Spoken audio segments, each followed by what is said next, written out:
What's up? What's up? What's up, everybody? Listen, we've been gone for a minute, but we back. We back with the jump off. What's up, Leah? Hey, JB, what's going Hi. on? Why? Yarrell will be popping on a little bit later on. Yeah, he'll be popping on a little bit later on.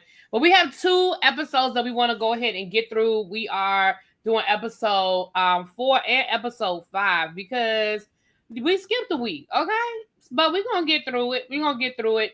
So I have JB's notes out in stole for episode 4 because y'all know I don't remember. And then we'll jump into episode and we may end up just blending because some of the storylines blend. So we may end up talking about a couple of things, and that's okay. That's what a panel is all about. We can jump around. It's cool.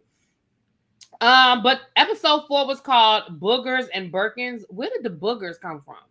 I'm still trying to figure it out. Larsa, when they were talking about Stephanie not wanting kids, and Stephanie said boogers and Birkins don't go together.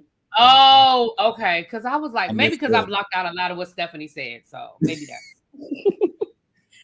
maybe that's why I don't remember. Because yeah, I blocked out a lot of what her ass said. Okay. I did too. So you said the same thing I said at the beginning of episode 4. We have Julia still trying to sing opera, and I need to know why.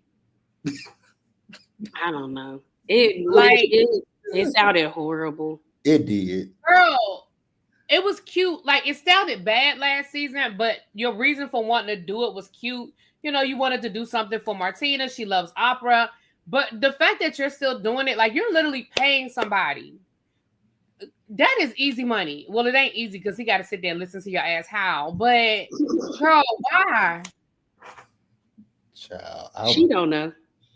She ain't got a storyline.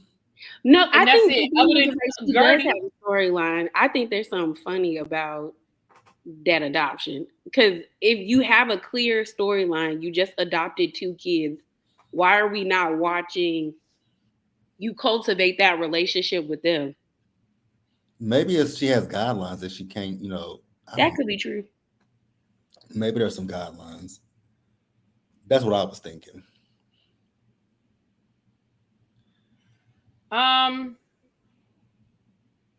then, you also have to think about how, not us, but, some of these people in this fandom of Housewives, y'all do the most, like that pink lady.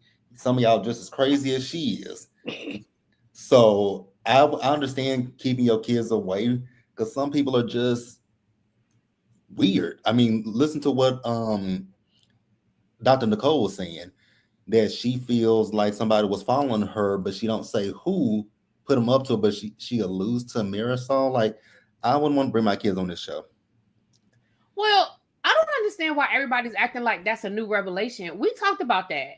Like, if you go back to the first season of the reboot, remember when Marisol like kept coming at Dr. Nicole? Well, I heard this and I heard that. Well, people told me this and people told me that. But Dr. Nicole brought that up at the reunion, I believe, that she said that Marisol hired a private detective.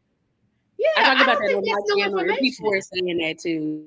That wasn't like something new, and I was like, I didn't No, remember that that. was not new. But I'm just saying. Yeah, I'm just I saying. didn't understand why people were acting like it was some new information because I could have sworn that I came up think at it's the because reunion. she said that was the reason why she left. Like she was like when Nicole was talking to Tiffany, she basically made it seem like that was more of the reason why she left the show. That I think that's why people picked it up as being like, oh, it wasn't just the postpartum like anxiety. It was people doing this and doing that. Because that's the way I took it. No, I agree. I agree with you, but I also feel like you know how people take a sound bite and then they make a whole thing. What she was saying was that the show overall gave her anxiety because she realized that these women weren't her real friends, and she used that as an example. I don't think she was saying that that was the sole reason why she left, but she was saying these are the things that gave me anxiety when I had to be around these women because I knew they didn't like me. I knew they weren't my friends and I knew they didn't have my best interest. So I think that was an example that she gave. But I'm sure that had a lot to do with it. She felt the anxiety overall of being on this show and being forced to be around these women. You know what I mean? Marisol definitely that came. I'm almost certain that came out. Like I would be. I just I remember. think you're right because a lot of came at people Dr. have been Nicole saying that. hard. Huh?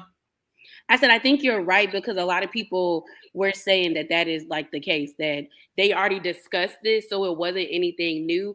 I think like me and the other people took it as like, oh, this is the real reason. Because I was like, if it's old, I didn't get why she brought it up again. Because she actually like named who she was friends with in the clip. She was like, I was cool with Julia, Gertie, Adrian, but she didn't name like Kiki, Larsa, or Marisol or Alexia. So now, like, so it caused people to speculate who she was talking about until she explained that, oh, it was somebody that wasn't like a housewife. Right. And I think Adriana and Marisol are the only two friends of, right? Well, Kiki was a friend of. But child, we know that Kiki's first season, she ain't had no money to be hiring no private detective, child. That's true too. I mean, I'm sorry, we're gonna call a thing a thing. If we're gonna call a thing a thing, we're gonna call a thing a thing. Okay. So the way we're gonna go person by person for episode 4. So for Gertie, do you want to start with Gertie or y'all want to end with Gertie? We can end with it doesn't matter to me. Well, I'll go in the order that you had to know, so I don't miss nothing. Okay. For Gertie, she's decorated her home in skulls and crows for her son. She and Russell talked about Julia. She said the picture in his mind is upsetting. Gertie broke down saying she did that for the entertainment of the girls. So, first of all, two things can be true at the same time. Okay. So for me, Gertie is annoying and Gertie is thank you. Gertie does do too much. However, that is who she has always been. Like, she didn't just start doing that. Gertie been like that since the first season she was on the show. So, because like even in that scene with her son coming, she was doing it in that scene. They barely walking in the door. Do you like it? I did this for you. You don't like it? Do you like it? Look.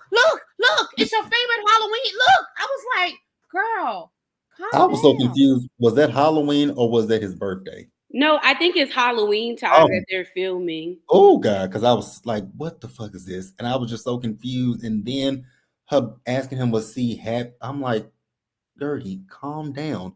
This boy has puppy dog energy. Like she is like a puppy. She really like when a puppy went like my sister's dog isn't a puppy, but when Rudy sees me or my parents, he go off. Oh yeah, like he just freaks out, and I was like, that is what Gertie reminds me of. It's just like a hyperactive puppy. You have to tell me like, I need you to just calm down just a little, and that's what I felt like for this episode is that like they just don't mesh with her personality. Like she needs a Dr. Nicole. There needs to be somebody that's a friend of hers that can kind of like mediate for her. Like this is just who she is. Because I was like, because even I know people were upset with Kiki when Kiki was telling her, like, I'm trying to tell you what the girls don't like that you do. Because it's like, yeah, Gertie, you a lot sometimes. And they don't think it's genuine. They don't think you're being genuine. And I just needed her to just be like, I need her to take it in. I don't want her to change herself, but I also understand them being annoyed by her because she be annoying me. But Gertie's been doing that since we met Gertie. Because remember, when Julia was talking the story about her son, Gertie they got mad at her. Yeah. Gertie was the loudest one. Remember, was it last season when Dr. Nicole sent Larsa that mirror talking about who's the fakest one?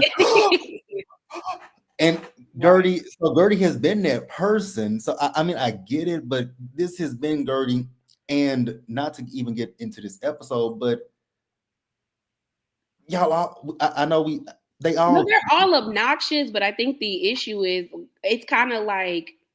It's like when someone tried to tell me when they were like, oh, Kiki is being Sutton. I said, no, to me, Kiki is Garcelle. The girls on Beverly Hills liked Garcelle. They just didn't like the fact that she attached herself to Sutton and would defend her and protect her. Gertie to me is the Sutton where it's just like the girls don't think she's cool. They don't vibe with her. And so it's just kind of like she's still trying to figure out how to find a way into the group where Kiki already has a way in. She's friends with Larsa, and Larsa's still really heavily cool with Marisol and Alexia. And if we looking at Marisol and Alexia, like, you know, the head cheerleaders of the group, Ugh. then Kiki fine. And I don't know how them two are the head cheerleaders, but they are. And that's why Julia is letting her slip show. Yeah. Yeah. So yeah, I mean, honestly, like I said, if you go back to y'all can go back to my reviews from when Gertie first came on the show. I have been consistent. I have been consistent about how I feel about Gertie. And I understand that this season I do feel like they're gaslighting Gertie and they're picking on Gertie, but I'm sorry. And I see people in the chat and I know y'all don't agree with me, and it's okay because I still love y'all. I don't put Gertie's extraness on the same level as everybody else's. Can everybody be extra? Yes, they're housewives. They all have their moments. But Gertie walks in the room on 20. Yeah. And I just don't feel like everybody walks in the room on 20. It's definitely puppy dog energy where it's just like, it's like she got to get it out. You be like, you just got to breathe. You got to, that's why I honestly, like someone said in the chat, that's why Russell is kind of like the yin and her to her yang, same with Dr. Nicole. Yeah. That's why I said she needs if she stays, she needs a friend that's going to be there to help. Like, because she wasn't, I've never really liked Gertie like that. Like, I like what she brings to the show, but she has always annoyed me. And I was gagged when I found out that she was a Capricorn like me. I was like, girl, I ain't never met one of me that's like this. But it's just like things about her, I like certain aspects of her, but it's like, for me, I would have to take Gertie in like small doses. Yeah. Like, we could not be around each other like 24/7 because I would get irritated. It kind of reminds me how back on Potomac when Monique was talking about how Candace's energy was and how the first time they met. Mm-hmm. And that's how I feel about Gertie, because it's like, girl, you want to yip and yap, and I'm just like, simmer down, calm down, do because something. Gertie does overtalk them. Gertie does cut them off. Gertie does, like, she does do that, and I can see how that could be exhausting when you're trying to have a conversation with somebody. Now, again, this season, and we know how this Housewives thing goes. It's always somebody's turn. Well, not always, but generally it's somebody's turn. This year is Gertie. So my empathy goes out to Gertie. My sympathy goes out to Gertie. One, because of the fact that she's still recovering from cancer. And two, because it seems like she's the one they've decided to put the target on this year. So and I'm sure that has a lot to do with the fact that Dr. Nicole's not there this year. And they feel like, oh, you don't have, you don't have your, like they're going to give it to Sutton next year. Now that Garcelle is gone. Oh, she going to get it so bad. She going to get it so bad. Yeah, so I feel like Gertie is getting it. So again, my sympathy is with Gertie, but I'm sorry, I ain't gonna sit here and act like I don't agree that Gertie be doing a lot, because I do. I'm sorry, I do. That's just me. Now, again, do I think that the other ladies have some quirks about them? Absolutely. I think Larsa's a fucking narcissist and a liar. You know what I mean? Like I can go down the list, but Larsa don't walk in the door on 20. I'm sorry, to me. But everybody feels differently. That's okay. That's what makes the world go round. Anything else about Gertie? We didn't talk about the whole Julia of it all. I do feel Russell. When Russell was like, I don't feel it. That the vision of that woman standing over you and getting in your face, like, I'm just not feeling that. Now I know Chuck also understands. I mean, not Chuck. See, I'm reading the chat. I know that they also understand that, he can't give her that same energy because obviously he's a man and she's a woman. But I'm with him when he was like, yeah, I wasn't feeling that. Like, I wasn't feeling and that. I'm glad he pointed out, like, the size difference. Like, that big lady was standing over top of you. You just recovered from cancer. Like, she did absolutely too much. I agree. Absolutely. Okay, so that's Gertie. So let's go on to the next scene. Julia. She and Martina are out shopping. She is talking about how she made Marisol feel and not what she did to Gertie. Good one. Julia is delusional, placing blame on Gertie. She says she was in Paris and not in New York getting a facelift. Martina says she was fine, and then they are saying she is attacking her. So Julia sent an apology text. Not you wrote girl by in your notes. So so I'm gonna say my 2 cents. I agree with everything you said, that she was trying to shift the blame. She's playing victim. Girl, you literally did go have a facelift because you admitted it in this week's episode that you went and had a facelift. You tried to make it seem like you were visiting your daughter. No, you were visiting your daughter while you were having a facelift. Um, um, the whole sending the apology text was some bullshit. And then, like Martina said, Martina was like, so basically you just spent this last 30 minutes complaining about Gertie, but you're inviting her to the baby shower though? Like, what? It's so weird. Yeah. All right. But so what y'all got to say? What I will say is I feel like part of the reason for inviting Gertie to this baby shower, because when they had them cast events, they pay for them out of pocket. Mm-hmm. They pay for it out of pocket, and then they get reimbursed because they know if they get everybody in the scene, if everybody there, then they're going to get the money. They're going to recoup the money back from that once it airs. So I feel like that played a small part in, but Julia was delusional as hell. It's like, ma'am, you threw water on her, and then you sit here and you flip it like, okay, yeah, she brought up you got a facelift. Okay, you were in Paris with your daughter. Who cares? Like, you started it. Like, here's the thing. You can't sit here and tell somebody how to react to what you do to them. And I hate when people try to do that. And that's exactly what Julia is doing. And Martina is just going along with it. And she's talking about, I sent her a text message. Girl, you would have sent me a text message and it wouldn't have went through because you would have been blocked immediately. Okay. That bitch wouldn't have went through. It was such it was Karen 101 behavior.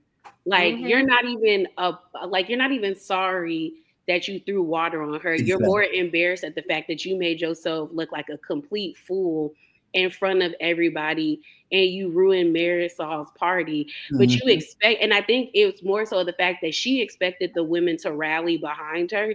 And they basically told her, girl, you did too much. Like, when they showed the flashback, Marisol was like, I didn't like that. Like, that was too much. Like, I did not like that. That was horrific. And even in interviews before we even saw this season, Marisol and Alexia were like, we told Julia she was wrong and she needed to make it right. And I think that the only reason she now feels like, oh my gosh, I have to do this is because, like y'all said, she now is cool with them and she wants to stay in their good graces. Because if they would have been okay with it, she probably wouldn't really feel that bad about what she did.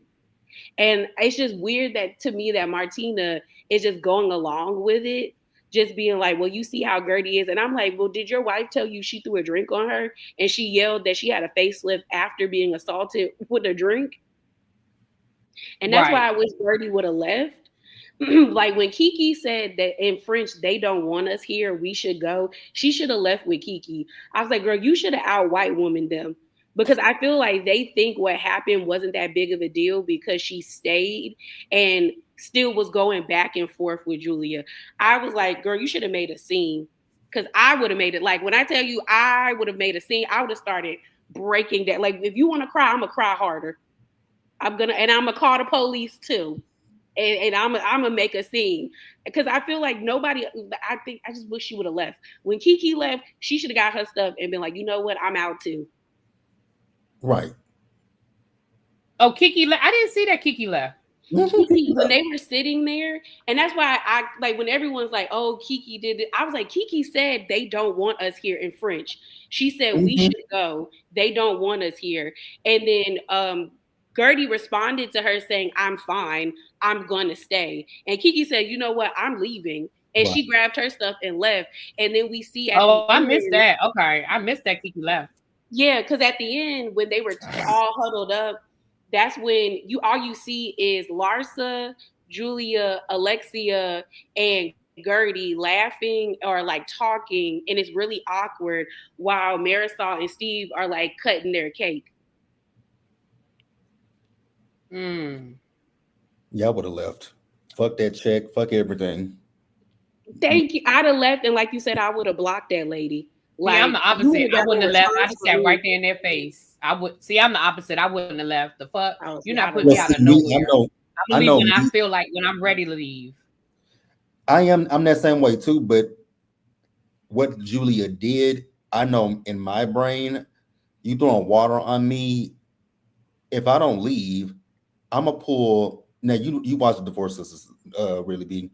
I would have pulled what Naomi did. I'm behind. Listen, I'm so far behind. Whatever you about to say, I probably don't know what you're talking about.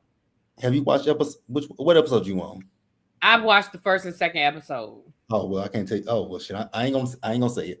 But something happened. Yeah. I'm gonna bounce all over you. Like I'm just See, no, that's the thing. Like this is the thing. If Gertie was gonna stay, like I said, you should have made a scene. Like when I tell you, I would have I would have started screaming, crying, assault. I'd have called 911. Like I would have, the way that what's her name, Uba reacted to Bryn when that stuff came out. The only reason why that situation worked out is because Uba out Karen the Karen. I would have started screaming. They would have had to be like, Leah, calm down. And I would have been like, she assaulted me. Like I would have white woman so hard. Like it would have been on the news. Like I would have had a moment, because that to them, I believe her staying made them feel like it wasn't that deep of an issue. Because everyone keeps acting like Gertie just needs to move on from it because she didn't do anything else after that. It's either I'm a Karen out like y'all, or I'm gonna hit you. Like I would have made sure I would have threw a drink right back in her face the same way Jennifer's husband did on Basketball Wives. I'm making sure alcohol get in your face, and then I'm leaving. Like she should have did something more than just talking to them. That's why I feel like Kiki leaving, I'm like, girl, you should have left with her, because that to me sent a statement that what you did was totally disrespectful and out of pocket, and it crossed the line. Because the way that Gertie acted in this episode 5, she pissed me off. She pissed me off. So I said, girl, you doing what Wendy Osefo did with Mia, and that pissed me off too. Yeah. Because I would have. I hear you. Anything else with Julia? Nope, just that she's full of shit. Yeah, pretty much. All right, Larsa. We are introduced to Stephanie through Larsa, who met her through Stansbury. Stephanie says she didn't want to meet her. They're on a private jet to go pick up her dog. Her husband is in real estate development company. They talked about Lisa and the girls. Marisol called to give her some tea about Alexia. They just asked for an extension to get a divorce. Larsa on the other side of town is talking to her friend, and he is saying the same. It's supposed to be the same. Oh, the friend in Milan. Yeah, the bullshit. Yeah, that bullshit conversation. Yeah. So I don't like Stephanie. I don't either. She is giving me Karen, what's her name? From Will and Grace. All I need her to do. I remember her. Okay. Yeah, all I need is for that high-pitched voice. She's giving fake Jackie Kennedy Onassis with the vintage Chanel suits and the little hair flip, like 1960s. Like, girl, you stop it. Stop it. Well, I heard some tea about Stephanie. I don't know if it's true though. Oh, well, tell it. Spill it, honey. Spill it. So all of this, like I said, is alleged. Someone found a Reddit thread, and they basically said that Stephanie did not meet her husband with at the Heat's game. She was actually the husband's wife's assistant. And while they were getting a divorce, they were saying that like she legally like changed her name to his name, and then they had an affair and got together. They're also saying that Stephanie and her husband are potentially getting sued right now for like $10 million from another realtor group, and he also doesn't talk to his other daughters, and they're suing him right now for like something with their trust or something like that. What? And yeah, it's a lot. Like there's a whole. Someone just posted a video, and if I can find it, I'll put it in the chat. But okay. I remember looking at it the other day. Well, no, I think this morning. And they were like, it's a whole Reddit thread about her. So I don't know. That's why I say it's all alleged. So I don't know how true. Why do these people insist on going on these reality shows when they have skeletons in their closet? Golly. It's just something about Stephanie that don't gel with me. I think it was the first thing was this private jet to go to Orlando to get these damn dogs. I said, a private jet to go. How long does it take you to drive? It's 3 hours. Right, it's a couple hours. I've driven from Miami to Orlando. It's not that deep. It really ain't. Like, girl, but okay, if she want to do it, cool. But it's just something about her. It just seems fake to me. I feel like her coming on, she was supposed to give what Dr. Nicole gave, but it ain't computing for me. Just for me. And then what she said on Watch What Happens Live last night really let me know that I don't see it for Stephanie. I was disappointed because it seemed like based off of her interactions with Gertie, they were on the same page. So I wonder why she would say that, because I know for a fact if she got water thrown on her, she would have freaked out. The way she went off on Lisa last night. Yes. And when Larsa touched that Birkin. Okay. Yeah, no. So Stephanie's a no for me right about now. She may change depending on how. I do agree with the way she got Lisa together, because Lisa. I do. I mean, I don't know why they stayed there. Yeah, I agree. They stayed because production made them stay. But my problem is, why y'all sitting there clapping? Why y'all ain't cussed her out? Why y'all haven't gone to production and said we're not doing this anymore? Like I was saying on my live, that's what the real tea behind the scenes was with Quad or Married to Medicine. They got sick of Quad coming when she felt like coming, being late to scenes. They were like, listen, like, we're doctors. We're literally rearranging surgeries and rearranging our office hours to film these scenes. And what the fuck is Quad doing? And she's showing up late and she's not respecting our time. Like when they be talking around it, but if you read between the lines, you hear what they're saying. And Funky Dineva spilled that tea a long time ago. Like, they're sick of her because she shows up when she want to show up. She's always late. And they went to production and they were like, we're not going to keep doing this. And that's why you see a lot of what you see with Quad, because they were sick. They were sick of that shit. That kind of reminds me of when Teddy got mad at Dorit for being late to that meeting that they had because Dorit was getting done. It's disrespectful. You're literally having a photo shoot while we're fucking waiting for you. Stop playing. But I wonder why was Lisa so late? 2 hours late. Like, what? But she's always late.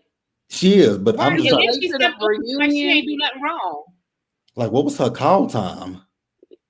The same as everybody else's. God. Because I think they were supposed to leave, I want to say like at 12:30, because everyone had been there by 12:30 and they were like, yeah, we ready. But they were like, where's Lisa? Lisa's pay would have got docked, and they would have to tell. We would have all banded together and said, let's go. Lisa got to find her own way there, because I'm not finna sit here. Right. Honestly, they just would have had, I would have got out and got an Uber or something. Like I said, the only reason why they were still sitting there, it was because of production. Because that's like when Candy had to film that scene with Kim that season, and Kim was like 2 hours late. Now y'all already know Candy ass would have been left. Ain't no way in hell Candy was sat in that damn restaurant waiting on Kim Zodiac if production hadn't made her sit there and wait. Because y'all already know how Candy feel about being late. Yeah, and it's the fact that Lisa didn't even say like, "Oh, I'm sorry, y'all. Like, my bad." Like, she just got on the bus and like, I was like, "So we're not even going to acknowledge that you 2 hours late?" And right, you're not gonna say, "Sorry, guys, my bad." Like, you ain't even gonna come up with a lie. We got stuck in traffic. Like, you're not gonna make nothing up. But again, because that's what she's used to doing, because y'all don't say shit to her. Yeah, they don't say nothing to her. So it's on them, but also I'm just like, you don't feel bad? Like, you feel bad like you inconveniencing everybody? She doesn't care. She doesn't care. Because again, people have allowed her to do it. Like Marisol said, she's been like this since 2011. Well, why she wouldn't still be like this since 2011 if you y'all would have said something. Yeah. And why, like, y'all should have been saying something to her ass. Mm-hmm. But anyway, so that was that. Let me see what's next. Yeah, it's backstage. Oh, hey y'all, boo. I ain't see you, baby. Hold on, let me lay y'all up. Hey. Sorry, I'm late. I'm so sorry. I swear, I thought Where's Jasmine? She right here. You want to say hi to people? You being talked to? You want to say? Y'all see it? Yeah, I can see. She being a little diva-ish today. That's okay. You said diva. She'll be poking up in a minute. Yes. She is a piece of work, let me tell you. Oh my god. So we're still on episode 4. We talked about Julia trying to play victim, crying to Martina about what Gertie did. We talked about Gertie telling her husband and Russell's reaction to what happened. We talked about Larsa. We're on the part where we're getting ready to move to Lisa, but we talked about Larsa introducing Stephanie. How do you feel about Stephanie? What are your feelings on Miss Stephanie? I like her. Okay. Especially with what she gave last night's episode that I just finished watching. Yeah, love her. Because she reminds me a lot of myself. Okay. All right. Fair. That's fair. So we're going to get into Lisa. So let's see what Miss Lisa's talking about. Lisa, she's back from her father's funeral. Marisol came over to visit her. Alexia came over as well. They told her what Larsa had said. Said about Milan. Lisa says that Larsa is lying about what happened. Lisa knew what Larsa was saying about her, and Lisa sent a picture of her. I thought that was a lie to send a picture of the father in the casket. That was a lie. I would have cussed her out. Yeah. Bitch, don't send me a picture of a dead person. Like, come on, Lisa. Now that is extra. Yes, Chuck, that is extra. Lisa sending a picture of her father laying in, that's extra. That is definitely extra. Would y'all believe that I would end a friendship over that? Yeah. I do believe I don't think it would be wrong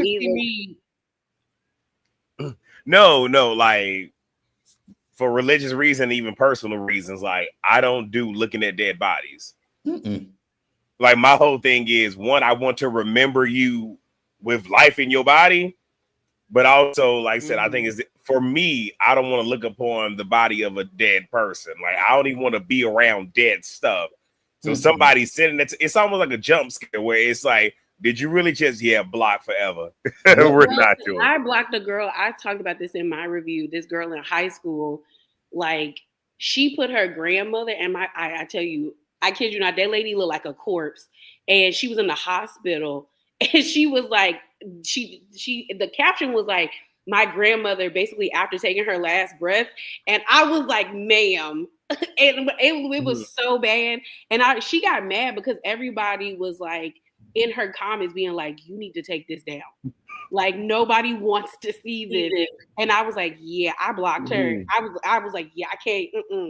I did not come on Facebook to see that. Yeah, like my mom, like my cousin that recently passed, before she passed, my mom was telling me about how she was when, she was in the rehabilitation home. And she's like, yeah, I got a picture. I'm like, man, you put that phone down. No, because she was even describing how her niece was. I'm like, and why would you want to show me that? Right. Like, what I guess Lisa said, I'm going to make a point. And I mean, she made it. She definitely made a point, but she would have got blocked. Yeah. But I would have never spoke to Lisa ever again. But it's also like... Because that's scarring. Look, baby, I agree. Because trust me, I have stopped talking to people for less. I done blocked, cut off people for much. My thing about Lisa is, that's why I said Larsa had a point. I know Larsa a gutter snipe, but she had a point.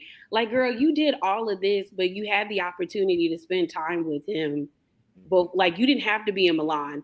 Like, if you knew your dad was not going to be here, then he was on a what's it called, a respirator, is it a respirator? Yeah. He needed a machine to breathe. You should have known that, like, you should go spend, because when she was like, I didn't even get to speak to him. I've been trying to feel bad for Lisa, but she was frustrating me. Well, did y'all peep? And again, I'm not, everybody's family is different. I know, at least in my family, I ain't even gonna make it a black thing. I'm just gonna make it a my experience thing. Did y'all notice that Lisa wasn't even in the family car? Y'all notice how her and Jody drove to the funeral? Yeah. So I'm wondering if there was more reason why Lisa wasn't there at the end. It could be. Honestly, I'm going to say, if you ain't in the car, a daughter not being in the family car, that's a big deal. That is a big deal. Well, I didn't know there was a thing. Well, I didn't know there was a thing. I mean, down like in the South, it is like that's a big thing. You know something about. And then don't let it be more than one car, because then they're gonna fight about who gets to be in the first car. Yeah, who gets to be in the front. Yes. Oh, it's a thing. And it may not be a thing in her family, but it's definitely a thing where I'm from. It's definitely a big thing here in the South. But I know for me, at one particular person's funeral in my family, they ain't even got to argue with me about it, because I'm like, y'all can have that car. I won't even be at that funeral. Yeah. Hate to say it, but I won't even be at her funeral whenever it happens. Well, yeah, I mean, then that look, so that's not even about the car. You just don't care about being there at all. Like, sure the hell don't. Sure the hell don't. That's what I'm saying. I know they're from Canada, so that's what I'm saying. It may not be a thing. That's why I was saying it may not be a thing, but I know, again. I mean, but I didn't know it definitely is a thing down here. If you are a family member, especially the immediate family, and you not in the main car or at least in one of the cars, I was like, that let you know they not on good terms. Well, no, I'm only saying that because like the only funeral that I can equate that to would be my father's passing, but I don't know if it's because of how fast they had to do stuff or whatever.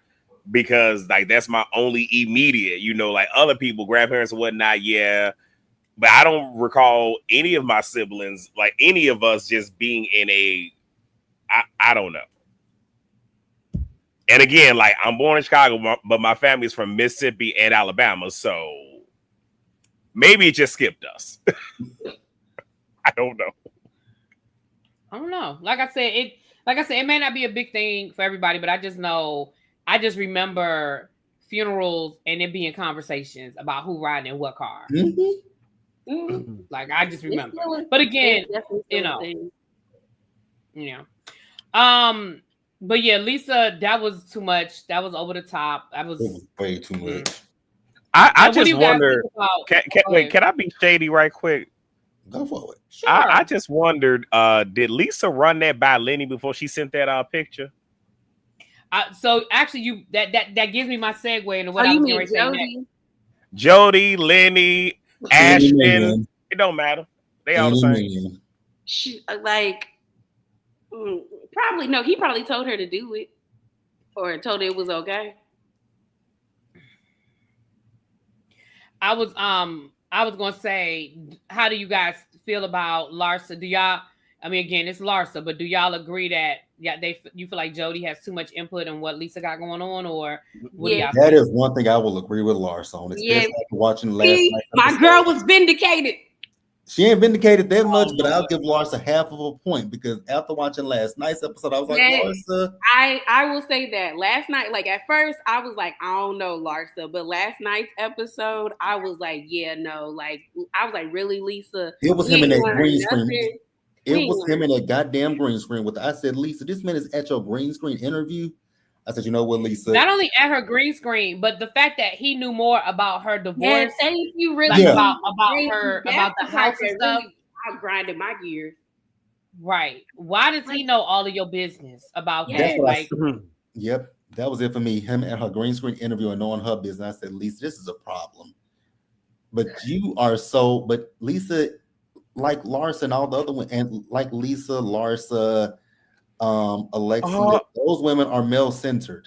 They are, but the difference for me when it comes to Larsa and Alexia, I'll say Larsa. Put up V. Spencer's comment about Latasha and Rocky, because not giving Latasha and Rocky. Because I will say Larsa may be male-centered, but Larsa gonna get a bag for herself. We've seen Larsa have her own jewelry line. She doing OnlyFans. Like, Larsa's going to still get her money. Lisa, for some reason, and I don't know how you can go through what Lenny did to you and still be this dependent on a man. Like, Lenny, really wanted to leave you broke and destitute with 2 children. With 2 kids, I mean. Like, she frustrates me. That's why I just thought she was gonna like, I don't know. I just thought she was gonna wake up and be like, okay, She's gonna be on her full-out rise. Yeah, I just thought she was going to be like, you know what? I made a like, you know, I did that with him. Let me change. But somebody said perfectly in the comments, Lisa's an airhead. But even with Alexia, even though I think Alexia is being extremely stupid, she still at least started other businesses beyond Todd. Like it's like she was still, even when she was with Herman, she was still actively working and doing things. It's like Lisa does nothing. Wait. I don't really like Lisa like that, but she does have a couple of brand deals. But he getting the brand deals. She be CCing them on the emails. Like I did see a commercial of her. What is it? The Aroma 360 diffuser. Oh, okay. Like, and it's a legit partnership. So I mean, she doing a little bit of something. Now here's the thing. What else she doing? Don't get me the line. She just frustrating me. Okay, she is really frustrating me. That's because why? Like I said, Lisa just want to be taken care of. Lisa is not interested in the business of business. She just wants to be taken care of. And Lenny has fallen right into that. That's all. She wants to be taken care of. Lisa does not want to take care of business. And it's frustrating. Because I'm just like, girl. Because like you said, especially after everything that Lenny put her through, the fact that you don't know your settlement agreement backwards and forwards, why is Lenny explaining to you, especially something dealing with your house? Why do you not know what's going on with your house? How do you not know what's going on with your house situation? Like, come on, Are girl. you not embarrassed? Thank you. Like when he said, whoa, in the green screen, I said, girl, he is not at them green screens. Lisa, I know he not there. I said the same thing. I said, I know Jody is not at the green screen. I had to I rewinded back because I was like, Lisa, really? Really? I was like, who's at her green screen? And it said, I said, no. And she was like, anybody that's mad about him helping me, that's just horrible. What? He's not helping you. He's gonna take your money. And you're gonna be back at ground zero. Hopefully she don't marry him. Oh God. Well, y'all see Sakina said she ain't gonna learn. Oh hey people. She's not. And I hate that for her because it would be okay if, well, it wouldn't be okay either way, but I wouldn't be so annoyed if she didn't have kids. Like I would just be like, girl, this your life. If you gonna mess it up, you know, that's on you. But you have 2 kids and it's like, I would think that with those kids, it would make you reevaluate how you move. Shit. Like I just thought she was going to just slightly. I don't know why y'all expect so much from Lisa. Because I be trying to give people chances. Okay. Lisa wants to be a kept woman. Lisa doesn't want to work. That's Lisa what I would be a Portia, which is sad. Exactly. Lisa just wants to. And they're basically, Lisa's 42 and Portia's 43. They basically the same. Now, the one thing I can say about Portia, yes, she wants a man to take care of her, but Portia does her stuff, you know, she does other things. I don't know what Go Naked is doing. I don't know what Pamper by Portia is doing, but she has business. Lisa don't want to do none of that shit. Lisa just wants to solely rely on them. And I don't have a problem with women doing that, but I always say this to women. If you don't, rely on a man to take care of you, be smart enough to stash some fucking money away. Don't spend all your money, stash them away because they're going to find that you are a better model. They are. They're going to find a younger model. That's what Lenny did with Lisa, and he went and found him a younger model. Well, I'll just say this. Correct me if I'm wrong. Lisa does have a daughter, right? Yes. I hope her daughter is watching her mother and taking notes to not repeat this same dumbass cycle. I mean, she's young. She probably is she may be 4 or 5 years old now. Wait, here's the thing. I got it, but all of this is still... I mean, she's still syndicated television. She'll be able to go back in time and she'll be able to see it too. Yeah. Hopefully, Lisa tells her daughter, "Don't be like me. Don't be like mommy. Be better than mommy." Well, okay. We can only hope, though. Let me see here. All right, so okay, Kiki and her daughter go to the airport to pick up her dad. He told her that he has another baby that's 3 years old. He told her that he wants to see her son, but he didn't know he was in college. So listen, let me say this. I'm sick of this. Kiki, clearly production pulled you aside at the end of last season and told you if you want to keep your job, you're going to have to give us more. Because we have literally met everybody this season. For 2 seasons, we ain't know nothing about Kiki. Now we done met her mama, her daddy, and her kids. You have definitely given us everything. But again, stop playing in my face. Because you said you and your dad are taking baby steps, but y'all are talking, if y'all have been talking for the last 3 years. So why you ain't know that man had a baby? Maybe he ain't tell her. Is her daddy How does Rolling that not Stone? come up? Wait. Really be?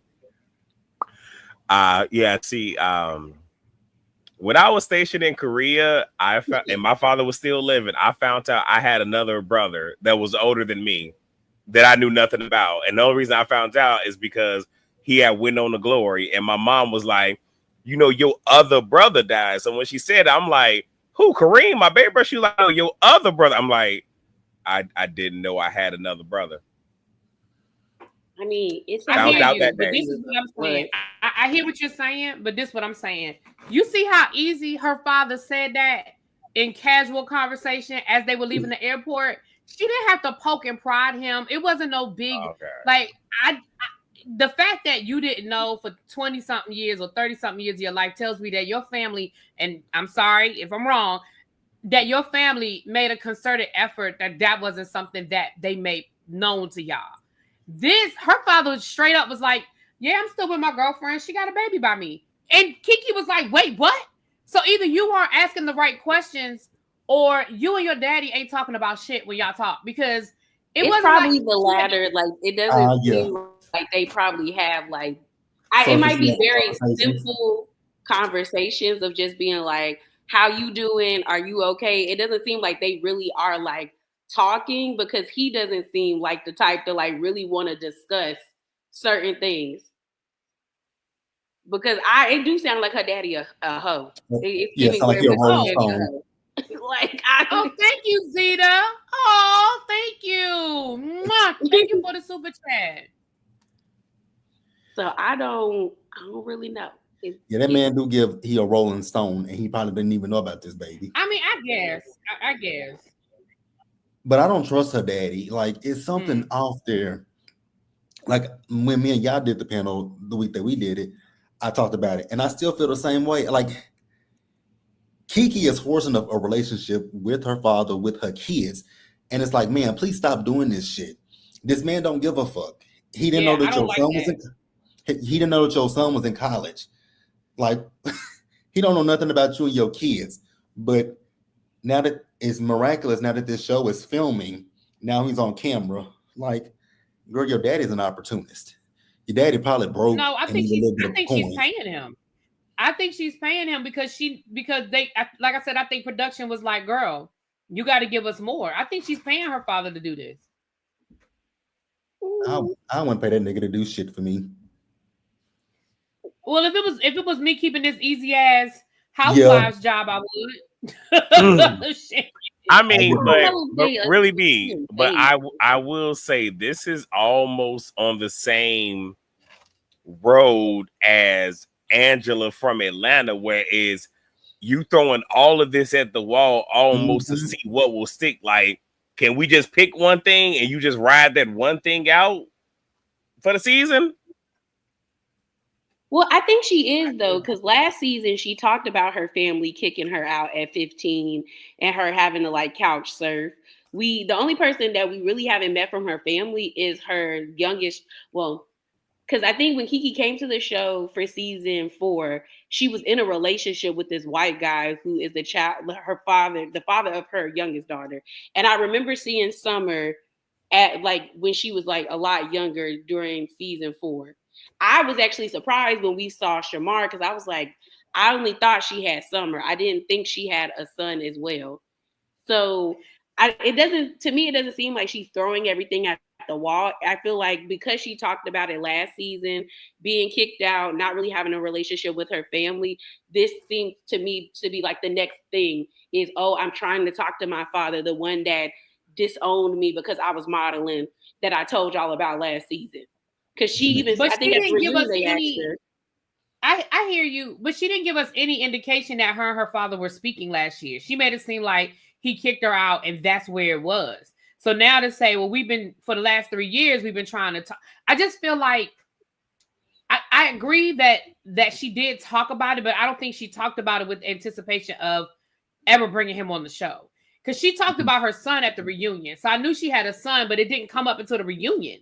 And it seemed like even Andy was surprised that she had a son. Like, oh, you have a son?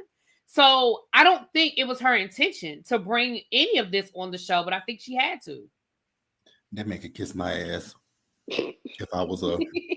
Oh wow! I would tell Bravo to fire me because there is no way I'm bringing this nigga on this show. I don't fuck. But I also think it has to do with her culture. Like they are very much like you honor your parents. They're like Southern people. That too, but I do have, even though like Haitian people wouldn't, I don't know, they wouldn't be considered, like they're not considered African, but I have friends who are like from Ghana, and her family, she always talks to me about how like in their culture, it's very much like legit, like low key, no matter what your parents do, you're supposed to like respect them. She was like, people are turning away from that. So when Kiki was explaining to Larsa, like, well, no, it wasn't to Larsa, it was like in her confessional where she was like, parents always expect you to call because they're the elder. I got where she was coming from based off of having conversations with my friends. So it does, to me, it makes sense to me why the father wouldn't be telling his business, because he feels like I don't owe you really nothing. Cause like I'm your daddy, I brought you into this world. That's payment enough because I'm your father. Bullshit. Well, it definitely seems like her daddy is for the streets, but you know. Yeah, he a hoe. That's how old? You got a 3-year-old or a 4-year-old? You look every bit of 60 something. He do. Like he ready for the grave. Now he doesn't. He does not look that old. Oh Lord, not for the grave though. Yeah, all right, y'all ready for the next? Huh? He got 1 foot in. He ain't that.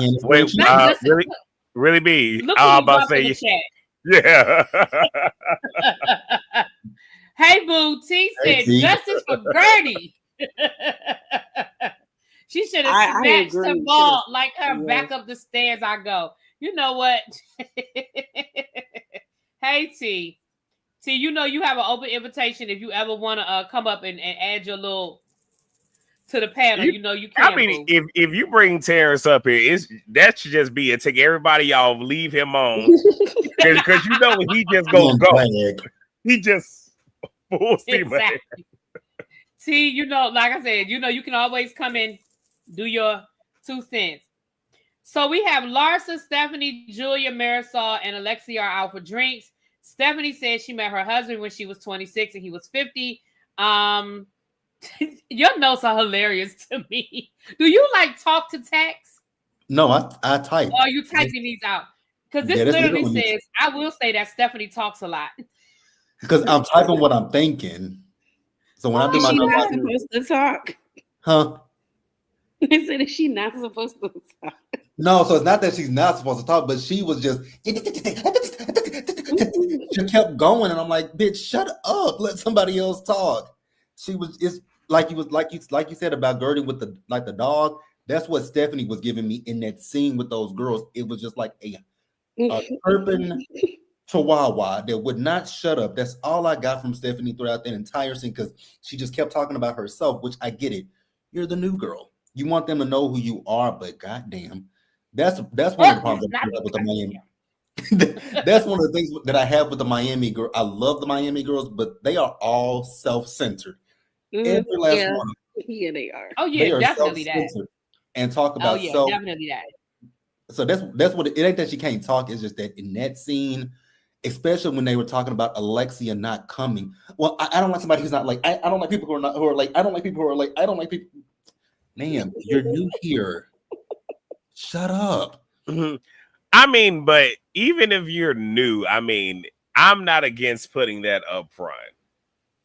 I get that, but the whole tardiness of it all, because y'all know it's a full circle moment, not necessarily with Alexia, but with Lisa when we get to the next episode. So, but I think at least putting it out there from the jump where it's, I don't really like that. Yeah, but I think really you mentioned this, and I think you said something about this. Like, if it didn't disrupt the scene, if we were able to still do what we did, then what are we like? I when you said that, I kind of was like, okay, you know what? I get that. If it don't disrupt, here's the thing: if it's like a one-on-one thing, like with Teddy and Dorit,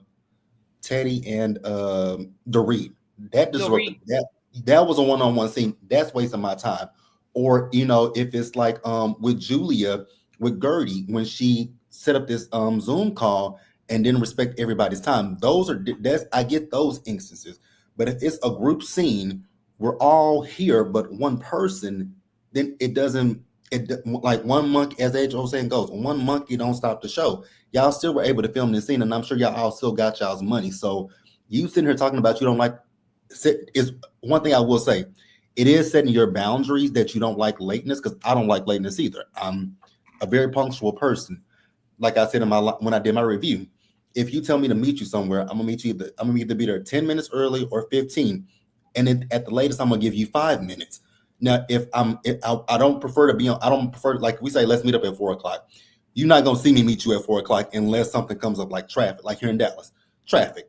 That is the only way. And I'm gonna text you, be like, hey, it was really bad traffic, so I'm running a little bit late. But more times than not, you're gonna see me there 10 to 15 minutes early. Like when me and y'all was in Atlanta with Scotty them, y'all and I were the first to every place that we went. Y'all was there before me, and then I came right after y'all. Hey. So I guess Stephanie, but it didn't stop this scene. Yeah. And what we know, it did, like in that, I feel that way. In that instance, Lisa being late didn't affect nothing going on in that scene. Nothing was going to happen different if Lisa had got there on time. Now, the last scene, we're going to get to that, on the next episode. That's a different conversation, and I agree. I agree with what you're saying, though. I agree with you. Wait a minute. Was that everything in that scene? Because we got one more scene of this episode, and then we're moving on to the next episode. Hold on. Is that it? Hold on. Let me go back to the notes. Alexia didn't come. How many people think that she was with Todd? Raise your hand. You can't see me, but my hand is raised. You don't know she was getting some dick. She know good damn well her ass was with Todd. Getting that gringo peen? Right. Cali girl, I don't think you understand what I'm saying. What I'm saying is, in that scene, when they were all having drinks, Lisa being late didn't stop the scene from happening. It didn't affect what was happening in that scene. They literally were meeting to have drinks. So Lisa not being there wasn't an issue.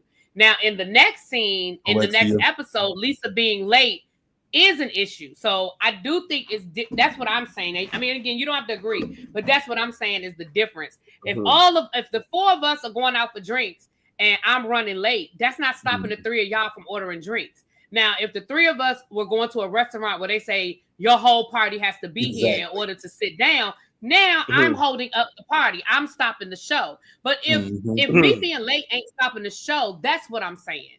When it becomes an issue where it's stopping me from doing what I need to do, now, Houston, we got a problem. But that's just me. So I have a question. So to the point that you just made, right? Because I've seen this happen where if someone is late and the party that's already there already order drinks or something, and then the person walks up and now it's just like, why y'all already order drinks? Why is it already appetizers out? Like, because your ass was again, late. ain't nothing stopping, but because I've seen that happen where people are just like mad, like, so y'all just couldn't wait. No, we couldn't because I was ready to eat. If you're extremely late, then it don't matter. Exactly. Like it's one thing if I'm like maybe. Well, honestly, I don't even really be caring. Like I'll call you ahead of time and be like, "Hey, give me this, give me that," so my food ready when I sit down. Yeah. I feel like it also may depend on like the vibe of the dinner. Like if it's something, I guess, extremely like fancy, maybe I might be a little irritated. But if I'm late, I'm late. I kind of just take on this of like, y'all gonna be doing things before me before I get there. Yeah, I mean, I can only speak for myself. I don't care. Like if I'm running late and I get there and y'all done already order appetizers, I don't feel like I have a right to have an attitude. Right. I mean, that's just how I feel about it. I don't feel like I have a right to be mad because I was late. And like you said, I'll be like, y'all go ahead and can somebody go ahead and give me an old fashioned or Jack Daniels? Y'all know what I like. Have it on the table. I'm on my way. I got stuck in traffic, or I'm running late from work, or I got out the house late. Like, when I first got sick, some of y'all don't know my story, but long story short, about 7 years ago, I literally couldn't walk. And I was in the hospital for a couple of months. I had to go to rehab to learn how to walk all over again. And it took me a long time to learn how to gauge my time after that, because literally there were times when I physically thought I was good and I couldn't, I had to sit down for longer than I thought I had to sit down, and I had to adjust. And so it got to the point where I was late a lot, and sometimes late to the point where it was affecting other people, and I didn't mean for it to be. So I can't get mad if my tardiness, like y'all decide to move on. And maybe that's my mindset now, because I mean, I'm a lot better now and I can get places where I need to get, but it took a while for me to readjust, because I was used to being able to jump up, put my clothes on, take a shower, whatever, and be out the door. I knew, I can sit here. It ain't gonna take me but 30 minutes to get up the steps, jump in the shower real quick, throw some lotion on. I already know what I'm wearing. It's already ironed. Boom. I know how long it's gonna take me to get where I'm going. But when your body doesn't cooperate and you have to make an adjustment, I guess I just got out of that habit of feeling like anybody owes me anything. Like, I'm late. Y'all do what y'all got to do. I don't know. Maybe that's just me. I also make the point of, you guys also have to think, like, sometimes if it's a casual thing, like where we say, we going out to drinks after work, I'm not going to be upset if somebody is late to that, because that's something that's just casual. If it's something that is like formal that we planned, that's where my thing of being late comes in. Like, bitch, if this is something that was formal, like we planned on going to dinner, we had dinner reservations, then even if it's a group of us, that's where I'm gonna have an issue at, because it's like, we all set this time together, so why are you late? But again, I'm like Leah said, I'm not going to, if you text me and say, hey, I want you to order this for me, I'll order it for you. Now, if you get her and your shit cold, bitch, that's on you, not on me. My food is, right. You ain't got no reason to be mad. Right. Right. You ain't got no reason to be mad about that either. You know what I'm saying? So, look, if it's cold, damn, girl, I ordered it when you told me to order it. Ain't my fault it took you 30 minutes to get here. I mean, it is what it is. All right, so the last scene is this damn baby shower. So, child, let me get through it. Let me read JB's notes. The baby shower. Julia, girl, your slip is showing. And it is. You wanted Stephanie to sit next to you and not your best friend. Stephanie, she told Alexia that when God takes out the garbage, don't go back in. Alexia was offended, as she should have been. Well, I'll be damned. Lucy and Jackson are two black babies. You ain't know they were black? I knew they were black. Adriana got up and said something. Alexia came back asking her if she could say something. They played a game. Larsa thinks she's too loyal. Girl, Julia will have a threesome with Stephanie. Larsa, instead of taking accountability for taking out her friend Lisa, she put it on the person who told her. Julia asked who told Lisa. Kiki thought it was Marisol, who thought it was her, but it was Gertie. Whoo, that's a lot. Now, I'm gonna just say this. Julia, your slip was definitely showing, because the fact that you called and you wanted Stephanie to sit next to you. I was with Adriana on this one. I think that was disrespectful that you would want the person that you just met to sit next to you and not the person that's literally hosting the baby shower. Obviously, Martina is going to sit next to you on one side, and I don't understand why you didn't understand that would be an issue. That whole thing with Alexia getting up to speak while Adriana was giving her toast was disrespectful. I don't know if that was a production created moment or if Alexia is really that damn petty, but that was a lot. Again, I was with Adriana on that one. I don't know. Y'all know I hate when they make me agree with people that get on my nerves, but I was with Adriana on that one. Stephanie, you absolutely overstepped. You don't know Alexia like that. It is not your place to be giving people advice on their relationships. Even if you were right, you don't know her. Like, that wasn't your place to get at, to say what you said. And I'll put and Lisa, you was drunk as hell, but I'll put a pin in that. We can get to the second half of that with Lisa and the conversation. We can get to the second half of that. How do y'all feel about the first part of the baby shower? I would told Julia, bitch, if you want her to sit next to you, have this woman pay for it. Because don't play with me. Don't play in my face. Don't play in my face. Don't play on my top. Hell no. I agree. I thought it was disrespectful too. Like, she's the one that helped do all of this. She's the one that came up with the idea. And she's your best friend. Like, girl, why would you not want to be like? Why you want to sit by this new lady? Exactly. She don't know you. She don't know them kids. She doesn't know the process that you like went through to get them kids. So I was like, dang. And I don't even like Adriana like that. But even I had to admit, I was like, oh girl, she switched up on you. Cause that was messed up. Lisa was definitely drunk, but you could also tell that she was uncomfortable. Like, she kept making faces and I was like, yeah, you feel uncomfortable here. Larsa, I said, girl, shut up. I'm being too. Shut up, Larsa. You are not that. Wait a minute, not you. You told Larsa to shut up. Yeah. See, I like Larsa, but I know Larsa is a gutter snipe. I know Larsa is a gutter snipe. Like, I can call Larsa out, but I still like the lady. Like, I know she horrible, and I do agree. Even though I thought Stephanie had a point, like, the Lord done took the trash out. Don't bring it back in. But you don't know that lady. Like, that was really not your place to say something like that. And low-key, that's probably why Stephanie and Larsa get along, is because they be saying things that are like inside thoughts. Like, that should have just been an inside thought, lady. You don't know her. You should never tell her that. Right. Just like I agree with what Larsa said about Lisa, but I was like, girl. Yeah, like I agree. That wasn't your plan. I agree with what she said. Hey, watermelon sugar. Hey, boo. Oh, I haven't seen. That's my boo thing right there. I ain't seen watermelon sugar in a minute. But y'all, I did not know that the babies were black. I kid you not. Oh, I knew they were black because of that toy on the first. That's how I know I be looking at stuff too hard. And when I saw that shit, I said, "Wait a minute, they black?" No, that toy that they had at their house. When they zoomed into the playpen, it was one of that ugly. I hate Coco Melon. Coco Melon is a spawn of Satan. But it was that black Coco Melon doll, and I said, white people do not give their children a black doll. I said, oh my God, them kids is black. I did not even catch that. Yeah, I don't know how I knew, but I knew they were black too. I don't know how I knew though, but yeah, I knew. I said, oh, they got black babies. I said, my God, today. Because that's why my notes say, will I be? That's why my notes say, will I be damn, they black? Because I was like, because when I type my notes up, I'm literally typing my thoughts out. So if y'all ever read my notes again, those are literally my actual thoughts. Because I was like, well, it's hilarious. Your notes are hilarious. I was like, I'd be damn. All right, black. Yeah. Did you step away or he stepped away? Yeah, he stepped away from me. So the second half of the baby shower is Lisa drunk ass.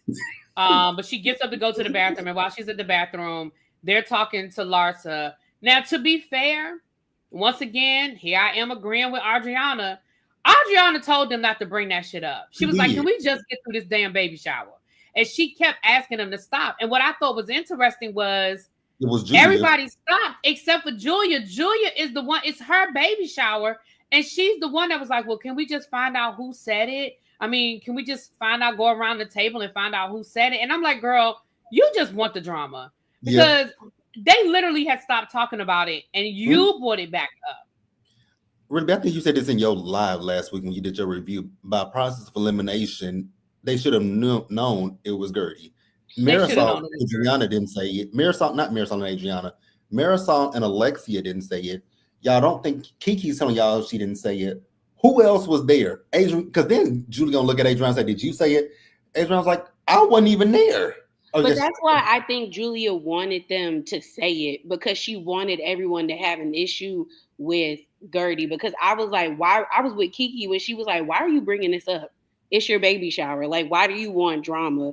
And I think she did the process of elimination before everybody else and was like, it's Gertie. Because the fact that Lisa wouldn't say anything and like the person wasn't there. So I definitely feel like she did that because she knew that it was Gertie and she wanted everyone to have an issue with it.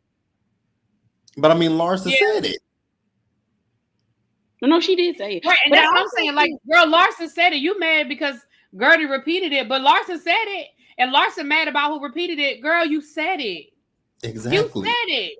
That's why. But also, what's her name? I feel like if Kiki would have never said Gertie's name, I think eventually Alexia would have just copped to it. Because when Alexia and Marisol sat down with Lisa to tell her what happened, they told her what Larsa said at the party. They said everything about and that's when she showed the picture of the deceased father and everything. So if no one would have said Gertie's name, I think Alexia would have been like, well, we told her. Like, we sat down with her and told her what you said. You said it. And even remember that's when Lisa said that somebody told her, so they knew somebody else had told her.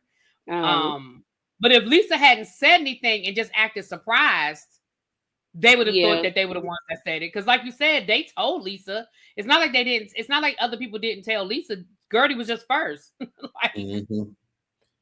And I think Gertie told her in a way of recanting the whole entire night to her.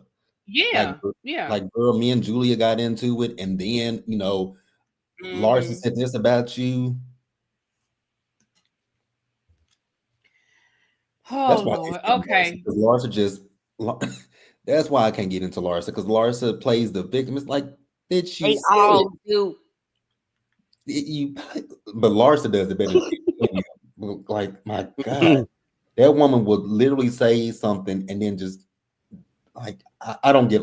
And her timing is horrible. Okay, JB, but let's just ease up a little bit. Here's listen.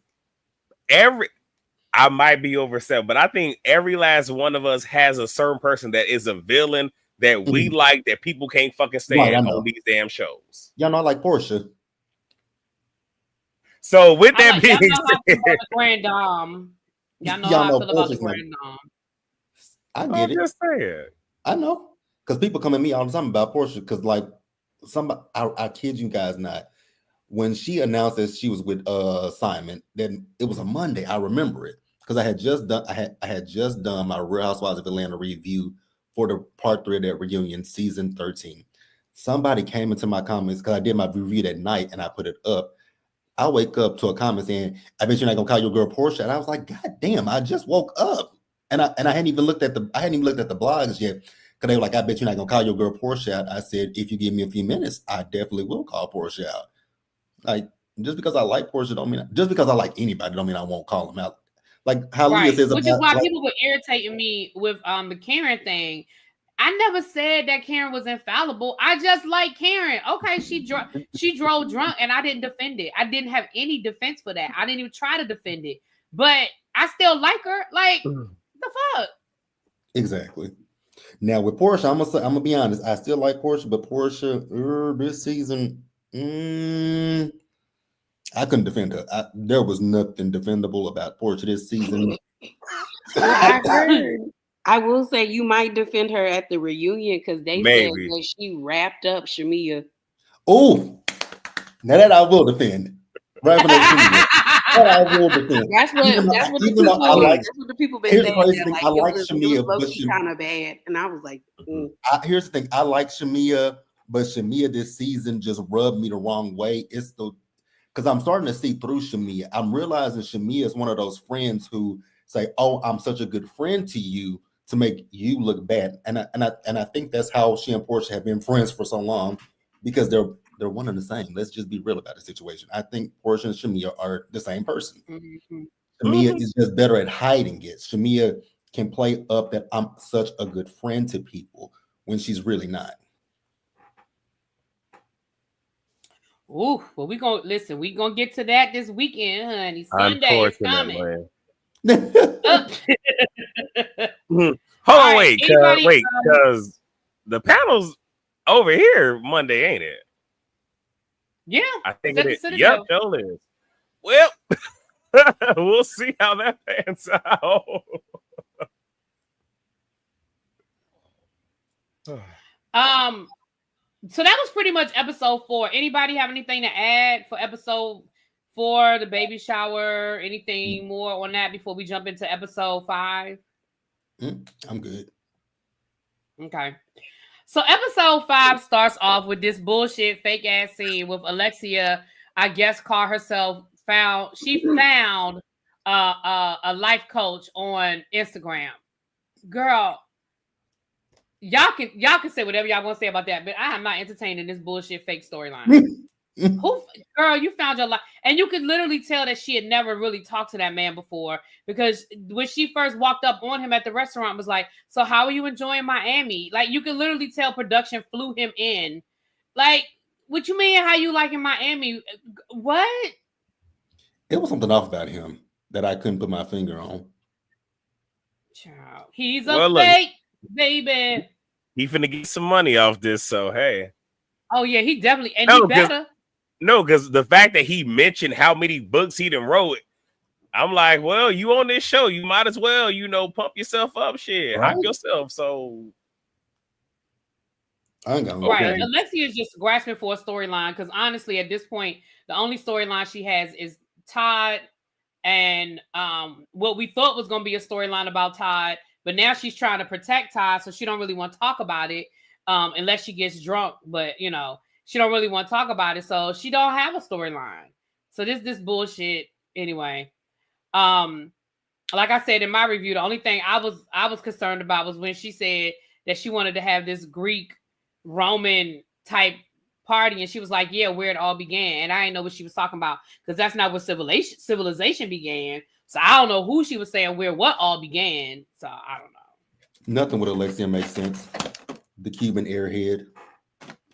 Nothing Cuban airhead. All right. Anybody want to add anything to that? Because like I said, I'm good on that. I don't have nothing. No, it's just that I would have respected Alexia more if it was gonna be this man, if he had letters behind his name. Like if he was like a licensed therapist or an actual like counselor or something. It's just that like Alexia is so male-centered, because the examples that they showed where he was talking about don't argue with a narcissist, I was like, I've seen that post so many times, like so many different variations of this. I was like, Alexia, this is very much like self-care 101. Like I don't know how you were moved by this. Other than he's a good-looking man. That's what it is. He's a good-looking man. To her. Well, I'll say this, Gertie, if it's ever your turn, bring WYION to the show. Not WYION. Now here's the thing, WYION is male-centered too, but I'm pretty sure that they'll walk away with some attitude adjustments. That's all I'm gonna say. Ask Tamar. So I didn't want to say it. I didn't want to say it, but yeah.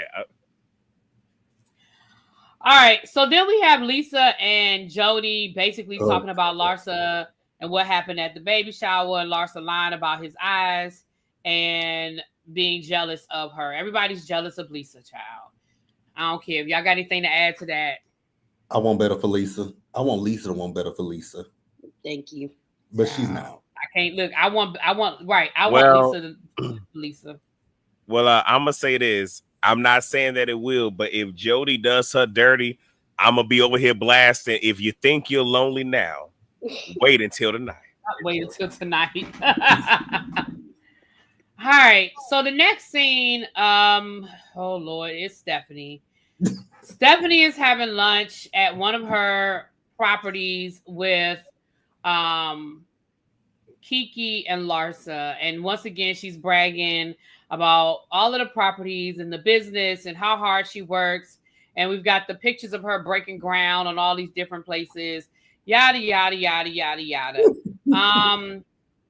The ladies talk about Lisa being superficial, saying she wants a friend with a jet, and she talks about her sisters and how she tried to be a good sister to them, but they don't speak anymore. and they also talked about what went down at the baby shower. And Gertie, I think they talked about Gertie and Julia as well. Y'all, which I got. Stephanie's a no for me, but Stephanie bothered me in this particular scene, and I'm gonna tell you guys why. When her mama called, she told her mama to speak to Larsa, but then she also said speak to Kiki, and Kiki spoke Spanish to her mom. She's like, "You speak Spanish?" I was like, "What's like? Why are you shocked? Black people do know Spanish, bitch." Like, maybe she. I didn't read that much into. I'm about to say I didn't take it that way because a lot of people don't speak. A lot of Americans don't speak other languages. They're in Miami. That don't mean shit. That's the main. I mean, that's one of the second language. That's the second language because when I was in Miami last summer, that besides English, all I heard people speaking was Spanish.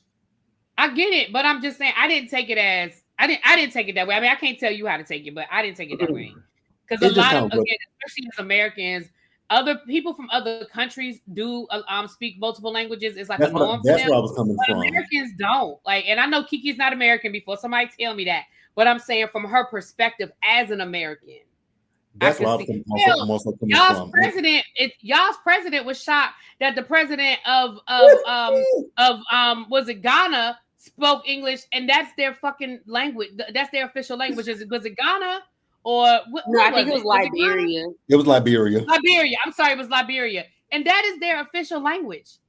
So I mean, no, I think my thing is because Kiki's Haitian, and I know most people who is mostly Americans who only speak one language, and that's English. But other countries, they speak different languages. So I was kind of confused. I don't know. I just don't think I didn't get offended to it. I would have been like that. I was kind of confused that she felt. I was like, but I was like, okay, but it ain't the reason why I don't like Stephanie. Stephanie's just. I know. Stephanie. So I'll tell you guys who Stephanie kind of reminds me of, even though I did like this person last season on her show. She's giving me a Bronwyn vibe from Salt Lake City, trying too hard to fit in. Yeah. Well, I'm just going to say, and y'all, here's the thing, I do like her, but how she's giving you Bronwyn, she's giving me Mia from Potomac. Yeah. I was about to say, I've seen people make that comparison, especially a lot last night on Twitter, where they think that maybe Stephanie is over exaggerating her input in the business. And I hope not. I even talked about that in my review. I was like, I wouldn't be surprised if it come out that them people was like, Stephanie don't work here. Listen, the first week I gave her the benefit of the doubt, and I was like, okay. Because the first week I said the same thing. I was like, she giving me very Mia vibes, but I do think she has more of an input than Mia had. However, after last night's episode, I think she was definitely doing way too much, because we're going to get to that in a minute. But that whole apartment staging situation, girl, bye, stop it. Just all of that was bullshit. That whole moment was bullshit. And like I said, and with the whole meet, and the only reason that I thought that is, it felt performative. This whole I'm a boss, and let me show you. And the only reason that I thought of Mia, because Mia came in like, I'm a boss, I'm the CEO, I'm da da da da da da. And then when Ish went left, it was just like, well, and it's like, okay. So I'm just saying, like, I get that feeling. I want to be wrong, because I might be the only one enjoying Stephanie. That's why I get I'm getting a mixture of Diana. I'm getting a mixture with Stephanie. I'm getting a mixture of Diana from the Real Housewives of Beverly Hills and Mia. Yeah. Because she just throws that money around. And then you act like you were so offended that Lisa was talking about your money. Girl, you brought it up. You led with it, yeah. And that's why I said, you literally flew Larsa 2 hours away to pick up a fucking dog. Like, girl, you did. I guess I'm in the middle, because on one hand, I can understand, and maybe it's just because, like, socially, you're not supposed to do nothing like that. Like, that's supposed to be, again, an inside thought. Like, yeah, girl, I wouldn't be friends with you because you got a plane and a boat. I'm currently trying to find boating friends. Okay, I want to be out on the lake too, like everybody else. But I do get what y'all are saying, that she led with her money. So if you're leading with your money, it's like, of course, that's what people are going to focus on. So you could be mad, but like, Yeah. And I agree. I agree with you. Like, I think, we all would love to have a rich friend. Like, absolutely. But like you said, it's your inside voice. like I just don't feel like that's what you're supposed to say when you meet somebody. I want to be your friend. You have a private jet. I mean, but I tip my hat to the honesty. At least you know from the door how to deal with that person. True. And I'm all for somebody because at least I prefer people to just be blatantly honest with your boy. Mm-hmm. Because at least it's like, I know how to take you. And honestly, believe it or not, I would respect that person a hell of a lot more. I might even kick it with that person only because you being forthcoming with it, rather than the person where they're being deceptive, even though they want the same exact thing, I got you. That's why I give her Bronwyn. That's why I give her Bronwyn, because you guys remember how Bronwyn came in on Salt Lake City last season. Bronwyn came in with her money, her fashions and all that kind of stuff. And then when they went on their first trip, the shit went downhill with Bronwyn. Especially when Lisa, oh my God, John, we're gonna have to fly coach. Oh my God. Like, Lord, so that daggone, oh. I like Lisa too, just to let y'all know. You like who? Lisa irritates my you like soul. Lisa Barlow? Lisa, God. Mary, and Angie K. Them the only reason why I be watching Salt Lake City, because all of them tickle me, because they're all like it's chaos, and it's chaos that gives me the giggles. And I'm just like, I love Mary. Even when Mary was getting on my nerves, Mary's always been good TV. Like, they're funny, and I rocks with them. Well, when I say I rock, I just enjoy the chaos that they bring. Lisa's too delusional for me. I love the delusions. I love me a delusional housewife. That's why, because she's delusional, but she stay getting a bag. That Wendy's commercial, I said, Lisa gonna always get a bag. She will stay with the bag. I give her that. But when she told Brittany, don't let her see you upset. But I'm gonna be honest, you do need some. What was it? Stomach cancer. I thought, oh, you wrong, bitch. That lady is having a full-on breakdown. Why would you say that to her? Well, I just love the aloofness, just the airheadedness of Mary. Yes. Even though she has some ways about her. Exactly. Like, she's one of those where it just it don't even process in her brain. It just comes right out her mouth. And it's just like, you didn't think about that before you said it. She don't. That makes good Mary had me at you smell like hospital. Mary had me at you smell like hospital. She had to, honestly, I've never really liked Mary until last season. Like, last season, she really, like, I was like, okay, that's why I said, and I will say that season was the first season I really was like locked in. And I was like, you know what?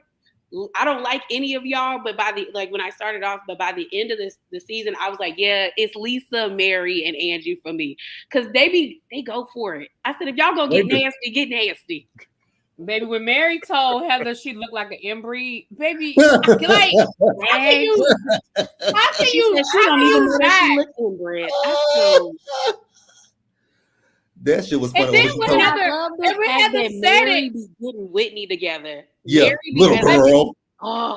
Now wait, I want to say that's it's two things I didn't like about Mary, and it was the 7-Eleven comment that she made. That was Jen said that though. Jen said that. Mary said that. I don't believe Jen. Okay. Well, you're right. I can see Mary saying it. I ain't but the little girl, she said it. I don't like that little girl, because it's like you trying to call her your daughter and whatnot, and it's a lot of people of a certain age love to do that whole, I'm a son you, I'm a daughter you. Yeah. Those are my only two gripes with Mary. I know we went off on a tangent, but I'm just saying. I didn't mind the 7-Eleven comment though, because let's just be real. When you go to a 7-Eleven in the hood, do you really want to get out your car? True. Listen, I said it that season. I said it when it happened, when Mary said it. I said it that season. I said, let me explain something to y'all. As a single woman, there are times when there are places that I won't stop because it looks sketchy. And sometimes it is black men. Call me what you want to call me. Sorry, not sorry. If I pull up at a 7-Eleven and it's a bunch of people out front, I don't give a damn if they black, white, yellow, whatever. I'm gonna pull on to the next spot. I can't, and you know what else I can't stand? I can't stand people panhandling outside. I don't like it. I don't like feeling accosted when I'm trying to go in and out of the store. I hate that you got a little bit of change. I hate it. I don't like it. I'd much rather you be out there trying to sell me your bootleg mixtape or some shit like that. Don't just be like, you got a few dollars. I got cussed out by a homeless person here when I first moved to Dallas. There was this man that was on the side of the road. He came up to my car. He was like, "You got some change?" I said, "No, bro, I ain't got no money." He said, "Well, fuck you." I said, "Excuse me?" Oh, he told me, "Fuck you." I was like, "Nigga, because I ain't got no money, you tell me fuck me?" That man told me, "Fuck you." I'll never forget that. Now, the other part of the conversation was about Julia. I mean, Lord, y'all got me saying Julia. It was about fake ass Jackie Kennedy on Onassis talking about all that she did for her sisters. I need to hear her sister's version of the story. I don't believe her. I need to hear her sister's version of the story. Yeah. I do too. But I said I haven't seen like the super trailer or anything for this season, but I would like I don't know if they are, but I want to see her sisters on the show. You ain't gonna see them, I bet. Because I can't remember what franchise it was, but it was one franchise where somebody kept talking about their family. It was New Jersey, and I forget who it was, but it was somebody always talking about their family. But you're talking about Danielle. It was somebody, but that family member would never show up. So you're teasing me with this. So why are we talking about it when we can't even get that other side? We can't even get anything from it. So I'm hoping that we get her sisters on here. And also I hope it ain't like, Brittany from Atlanta where we get your siblings, but it's like it's anticlimactic because we're really not diving into it. You know what I'm saying? So yeah, I mean, that's why I said I need to get both sides of the story. And I'm with you. Maybe her sisters will do an interview with somebody, child, because I want to know. Inquiring minds want to know.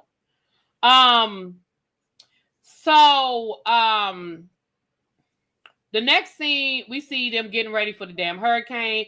I find it interesting that we got like at-home footage about the hurricane from everybody except for Alexia. So Alexia must have been with Todd.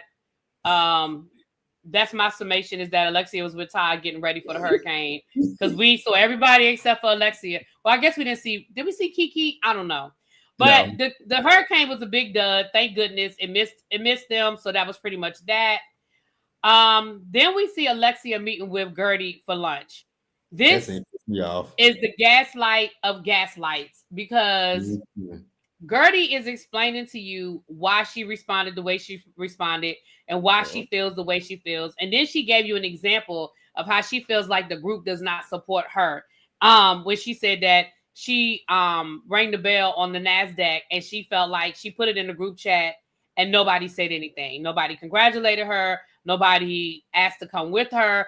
It was just, and Alexia was like, "Oh, well, I mean, you got to call me and tell me because I didn't see it. I guess I must have just scrolled right past it." See, that's that gaslight and bullshit that was pissing me off. The other thing, and then I'm going to shut up. The other thing was they showed us some footage that they didn't show us at the original dinner where the same night that they threw that Julia threw that drink. Now we see footage of Alexia, Marisol, and Larsa telling Gertie she does too much. She's over the top. She needs to tone it down. See, that's another reason why Kiki was like, they don't want us here. Because we didn't get that whole scene of them coming at Gertie. So, yeah, I'm done. Y'all go ahead. I'm sorry. I said my... I just got one thing to say. As the resident, I know there's another, but as the resident head Capricorn of the panel, Gertie stepped into it, but pulled it back several times in this episode. Because my level of petty is if I'm telling you, like, hey, this thing happened, I put it in our group chat, and nobody supported me, and you tell me, oh, I must have scrolled past it. When I tell you, you come at me like, well, oh shit, I must have scrolled past it. I ain't even like, I would have been on that type of time. Like, you know what? Noted for the next time. That's all I really wanted to say. All other shit, yeah, fuck it. See, and that's the thing is like she was definitely gaslighting her. She was, because I'm like, she's telling you how she feels and her experience with the group. But that is why I said Gertie is basically like Sutton. Like, they don't like you like that, girl. Like, in my mind, I feel like they like Gertie, but it's like you're a coworker while everybody else is like building friendships. And because even when I saw an interview with Marisol's like, oh, I've gotten really close to Julia, but she was like, I do really like Gertie. It's like they like her, but it's like only to a certain extent. And I think she got that when they were speaking. But I'm also like, Gertie, I wouldn't be begging people to, like, if you don't fuck with me, you don't fuck with me. Like, I like, and maybe it's because I've already been through that before where I've tried to like make it work with people, but it's just kind of like at this point, you know what it is. If you know they're not going to give you your congratulations or support you, then I wouldn't put shit in that group chat. Like, I would just be like, that's only for my real friends beyond this show. Or like my mama always say, you got to move accordingly once they show you who they are. So it's like, if you know they're not going to rock with you the way that you want them to, then I would just start treating them like coworkers. And I wouldn't try to push the relationship. But it seems like she wants to be cool with them. For this show. And it's like, do you really need it though? That's the other portion. Like, do you really need this show? Well, that's like, maybe started off. That's how I started off my review today. I literally started my review off today before I even got into the episode. And I was like, Gertie, lead this show. Because number one, I agree with the comment in the chat about if Dr. Nicole was still there, it wouldn't even went down like this, because Dr. Nicole and Gertie were friends for real. Like, they really were friends. Yeah. And I feel like, and I said that earlier, once Dr. Nicole left, Gertie was open season, just like I said, just like they're gonna do to Sutton.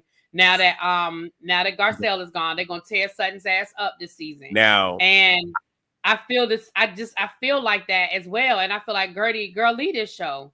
Fuck it, lead this show, because they don't like you. I want her to leave the show too, but what I want Gertie to do, because I know somebody said it might have been JB or it might have been somebody up here, where Gertie needs her own spinoff where it's just showing her start to finish doing these elaborate, parties and get-togethers.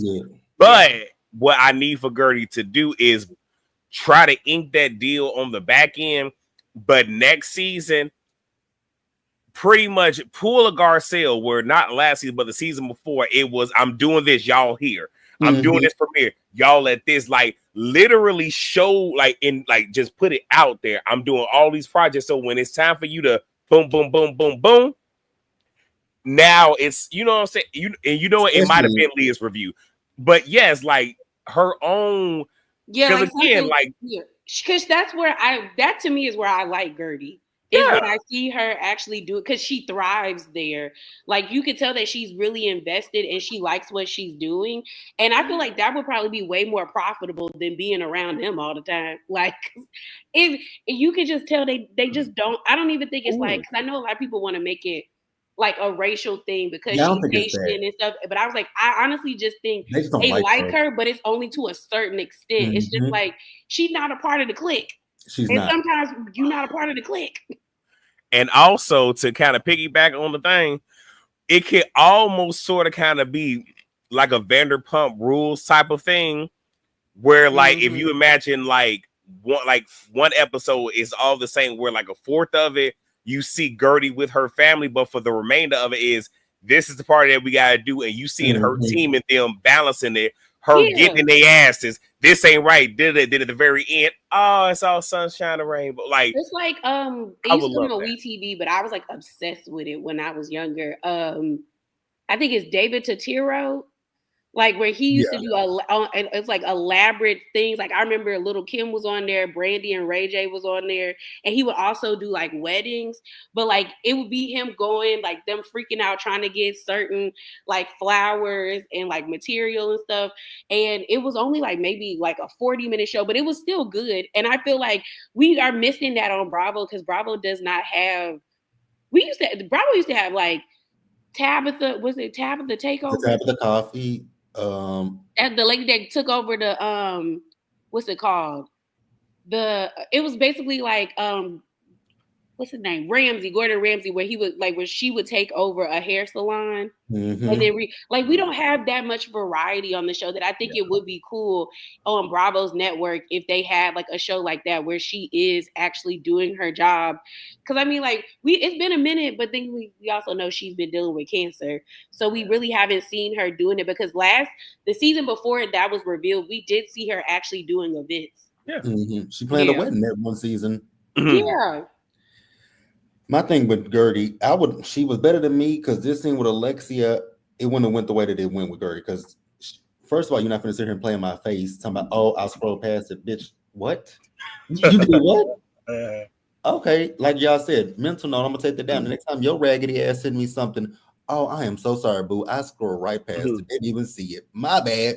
But then for you to sit there and them to show us that footage of you talking about she's loud and defensive, Alexia. You're loud and defensive. When Dr. Nicole pulled out that black card, baby, you got as loud. Baby! Baby! She got her. A hit dog was hollering that day, so let's not do that. Oh, yeah. Larsa is loud and defensive. Lisa's loud and defensive. Marisol is loud and defensive. Y'all are all like, what's good for the goose is good for the gander. So y'all can't sit here and say, oh, she's. And then for Marisol to sit over there and talk about, oh, I don't want you to gang up on people. Who is she ganging up on? Larsa gives as good as she gets. So we're not going to sit here and try to defend Larsa. Larsa was chiming in. Gertie was cussing Larsa's ass out, and Larsa couldn't handle it. So then, no. And I agree with Julia. I don't think it's a race thing. I just think that these girls don't see it for Gertie like that. They're cool to have. Like if Gertie is having a party or something, I feel like Gertie is like Garcelle and other housewives who are friends with big name celebrities outside, like with Kathy. The girls may not be friends with Kathy, but they like Kathy for who Kathy knows and who Kathy can bring them around. But they may not necessarily like Kathy like that. So I think that's what it is with Gertie. They don't like Gertie like that, but to get access to certain things, they'll be like, okay, let's bring Gertie along. We don't really fuck with her like that, but let's just bring her along for the fuck of it. So I think it's time for Gertie. And I also think some of it is the Dr. Nicole effect, because just little stuff like her and Dr. Nicole flew the private jet to the reunion that year. You know what I mean? It was just certain things because her and Nicole were friends in real life, and they were just doing shit that friends do that spilled over into the jealousy of the show. And those girls were jealous of Dr. Nicole. They can say what the fuck they want to say, but they was jealous of Dr. Nicole and her lifestyle. Mm-hmm. Well, the next scene is Kiki taking her son and his best friend out, and Larsa meeting them. Now, all I have to say is this, and I really don't have a whole lot for this scene. Kiki, bringing Larsa around your 18-year-old son probably ain't the best decision. I mean, well, he's not in the NBA, so she's not gonna look for him. But he tall. So I don't know. I have something I want to say, but I don't want to say it because how am I gonna say this the nicest way? So am I the only person that looked at this scene with her son and at his friend and thought that his friend was something more than his best friend? Well, when she asked him if he had a girlfriend and the best friend was like, no. And he was like, why you say it like that? I was like, because he's your boyfriend. That's what I was thinking. That's why I think she ain't got to worry about Larsa, because I don't think her son's straight. I'm sorry. I just didn't think her son was straight. The only other thing I have to say in this scene, and I honestly don't have nothing else for this scene, is Kiki, you can't make somebody want to be a part of your child's life. I get it, but you cannot make your father want to be a part of your son's life. That's all I got for that. Y'all got it. That was my thought too. I'm so sick of this storyline with Kiki. Girl, your daddy don't give a damn. He don't know that the boy was in college. He don't know about the son's birthday. Man, that's your daddy is telling you everything that you need to know. But I'm starting to agree with you really, but I think that production may have sat down with Kiki and said, girl, you got to give us something more this season. And this was all she had. But I would have left it on the cutting room floor. Hey, listen, it's all she got. And honestly, go ahead, y'all. I have a question. Uh-oh. So, okay. Kiki is a friend of the show, right? Adriana's a friend of the show, right? What the fuck Adriana got going on? Adriana never got nothing going on. Though. So she got that big boyfriend. Well, no, I'm just saying. That's not a real relationship. She was making videos. She was the reason for the cast trip last season. Wait. Look, what's funny is I say that, and Jasmine gave me the side eye of really motherfucker. Because she know what I'm about to say. So, if by any chance production did come to Kiki about you need to give us more, what about Adriana? I got it. She used to be a main cast member in the earlier seasons, and she, kind of pulled back and whatnot. But that's what I'm saying. I feel like Adriana has given us more. She gave us. I mean, they did music videos. She was in the studio with Emilio Estevez. The trip to Mexico last year was for her to perform at Pride. Like, I feel like Adriana has. I mean, even that first season, the flirtation between her and Julia. I feel like Adriana's taking this season off, but I honestly feel like Adriana has given us something. Yeah, that we might not like what she's given us. Adriana and Marisol have both, even though I'm not a fan of Marisol, but Adriana and Marisol have given more than any friend of in Bravo, I feel. Because I feel like they're doing more than what even Marlo used to do as a friend of, even though Marlo was extra as fuck. But I think I think they do good, and I think that that's what they want from Kiki, because Kiki just kind of plays the background. She's since we like the comic relief. Yeah, Kiki has just been there since season 5. That's why season 4 she was just a guest, but then season 5 they realized that people did like Kiki, and they brought her back. But Kiki, for the last few seasons, Kiki really hasn't given us anything. Like ReallyB said, we didn't find out. Well, she didn't mention her son into the reunion last season, which again, the friends of don't have to give that much of their lives. But I feel like since Adriana and Marisol, even though they were once main mojito holders, I feel like they said, okay, we get a lot from Marisol and Adriana. Let's get a little bit from you, Kiki. Because again, last season we didn't have. I don't remember. The only major thing that I can remember about Kiki being a friend of was when she got mad at Adriana on that fucking boat about that when she had that Whopper. That was Lisa.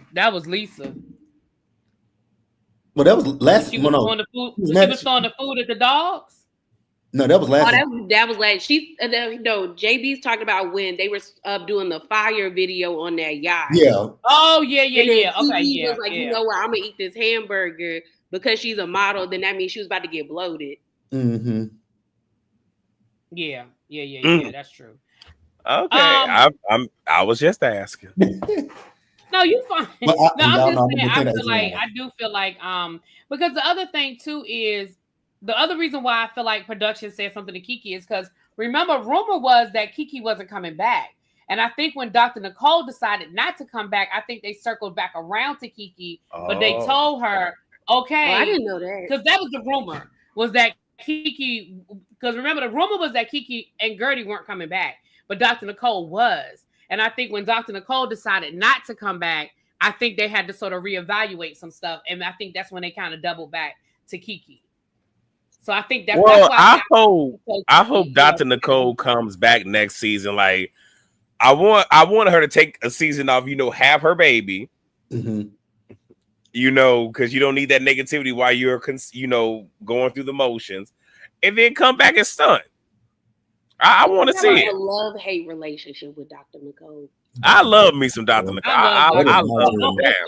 See, like I love the way that she shows her wealth, and I also like the fact that she is a doctor. Like I love that aspect of her because it reminds me of Married to Medicine, and that's the aspect of Married to Medicine that I enjoy. Just because you're a doctor doesn't mean you can't have fun, get drunk, cuss people out. Like you're still like I like that. It's just that to me, Nicole also like she doesn't take it far enough. It's like here you are, and you could really be that girl of this show, but you still want to be liked by the cool girls. You still want to be cool with them. And if she do come back, I need her to really be like, you know what? I need her to be like Larsa. Don't give a fuck. If you don't give a fuck, I will rock with you. I need you to be like, you know what? I make more money than all of y'all. I'm way more educated. That's the thing I loved about Dr. Wendy. Girl, I'm a doctor. What do y'all do? Nothing. I've been in the trenches. Like you be elitist. Okay, be in there and letting them women know that I ain't have to sleep with no man to get my money.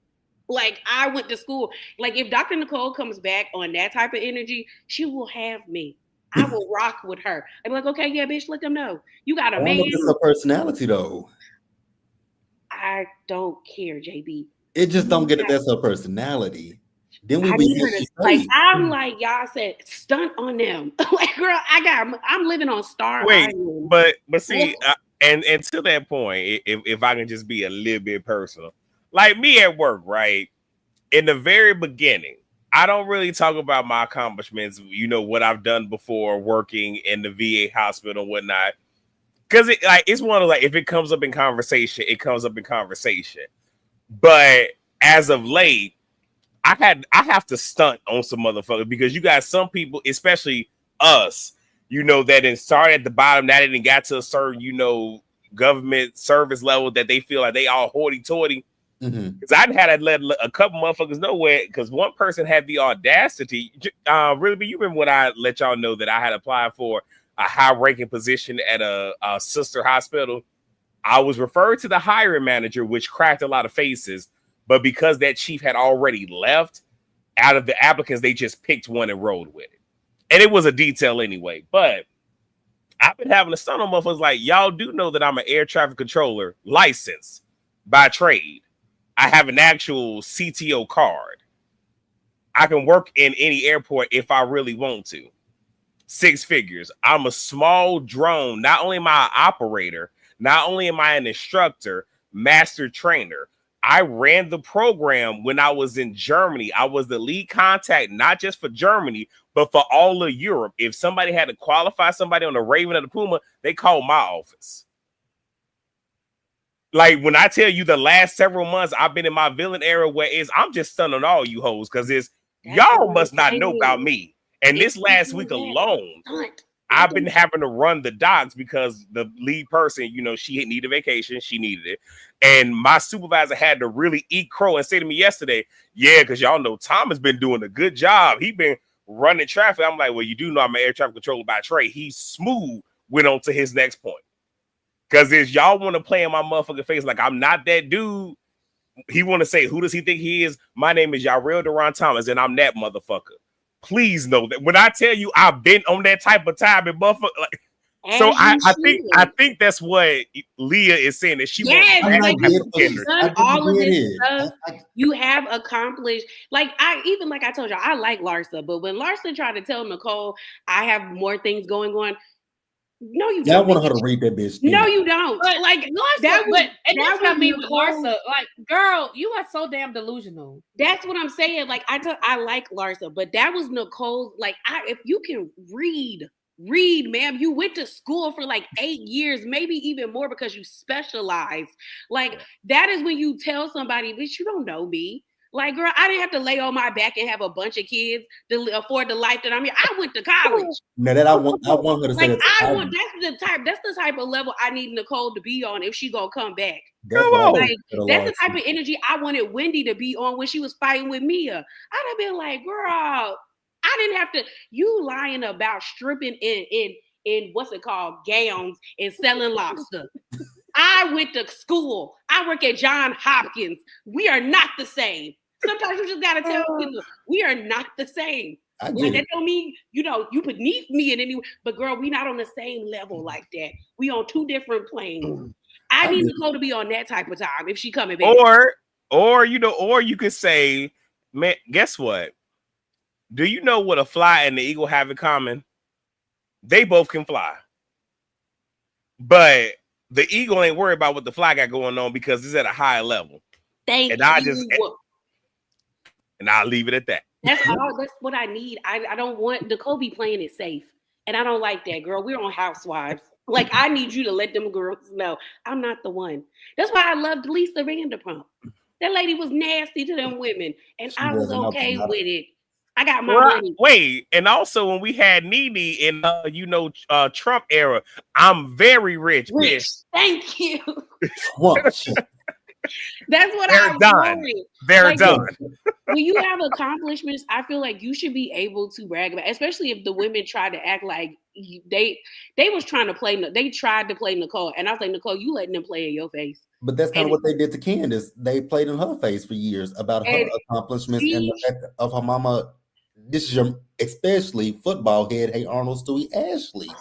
When I tell you, watching clips of that show of her on that dating show, trying to get with all them funky old white men, I said, girl, you need therapy. You did That's all Ashley knows is to lay on her back to rich white men. And all of them, all I could think about is that picture of them saying Michael looked like her daddy. And it's like, oh God, Ashley, I want better for you. That's all that girl knows. I don't either. I don't know nothing. Now, here's the thing. I want the best for Dylon. Okay, because that's a strong black man. I want the best for Dylon, but not his mama. I don't want nothing good for Ashley. Okay, well, moving right along. The next scene was this fake ass staged scene with Stephanie going into that building, doing her fake inspection.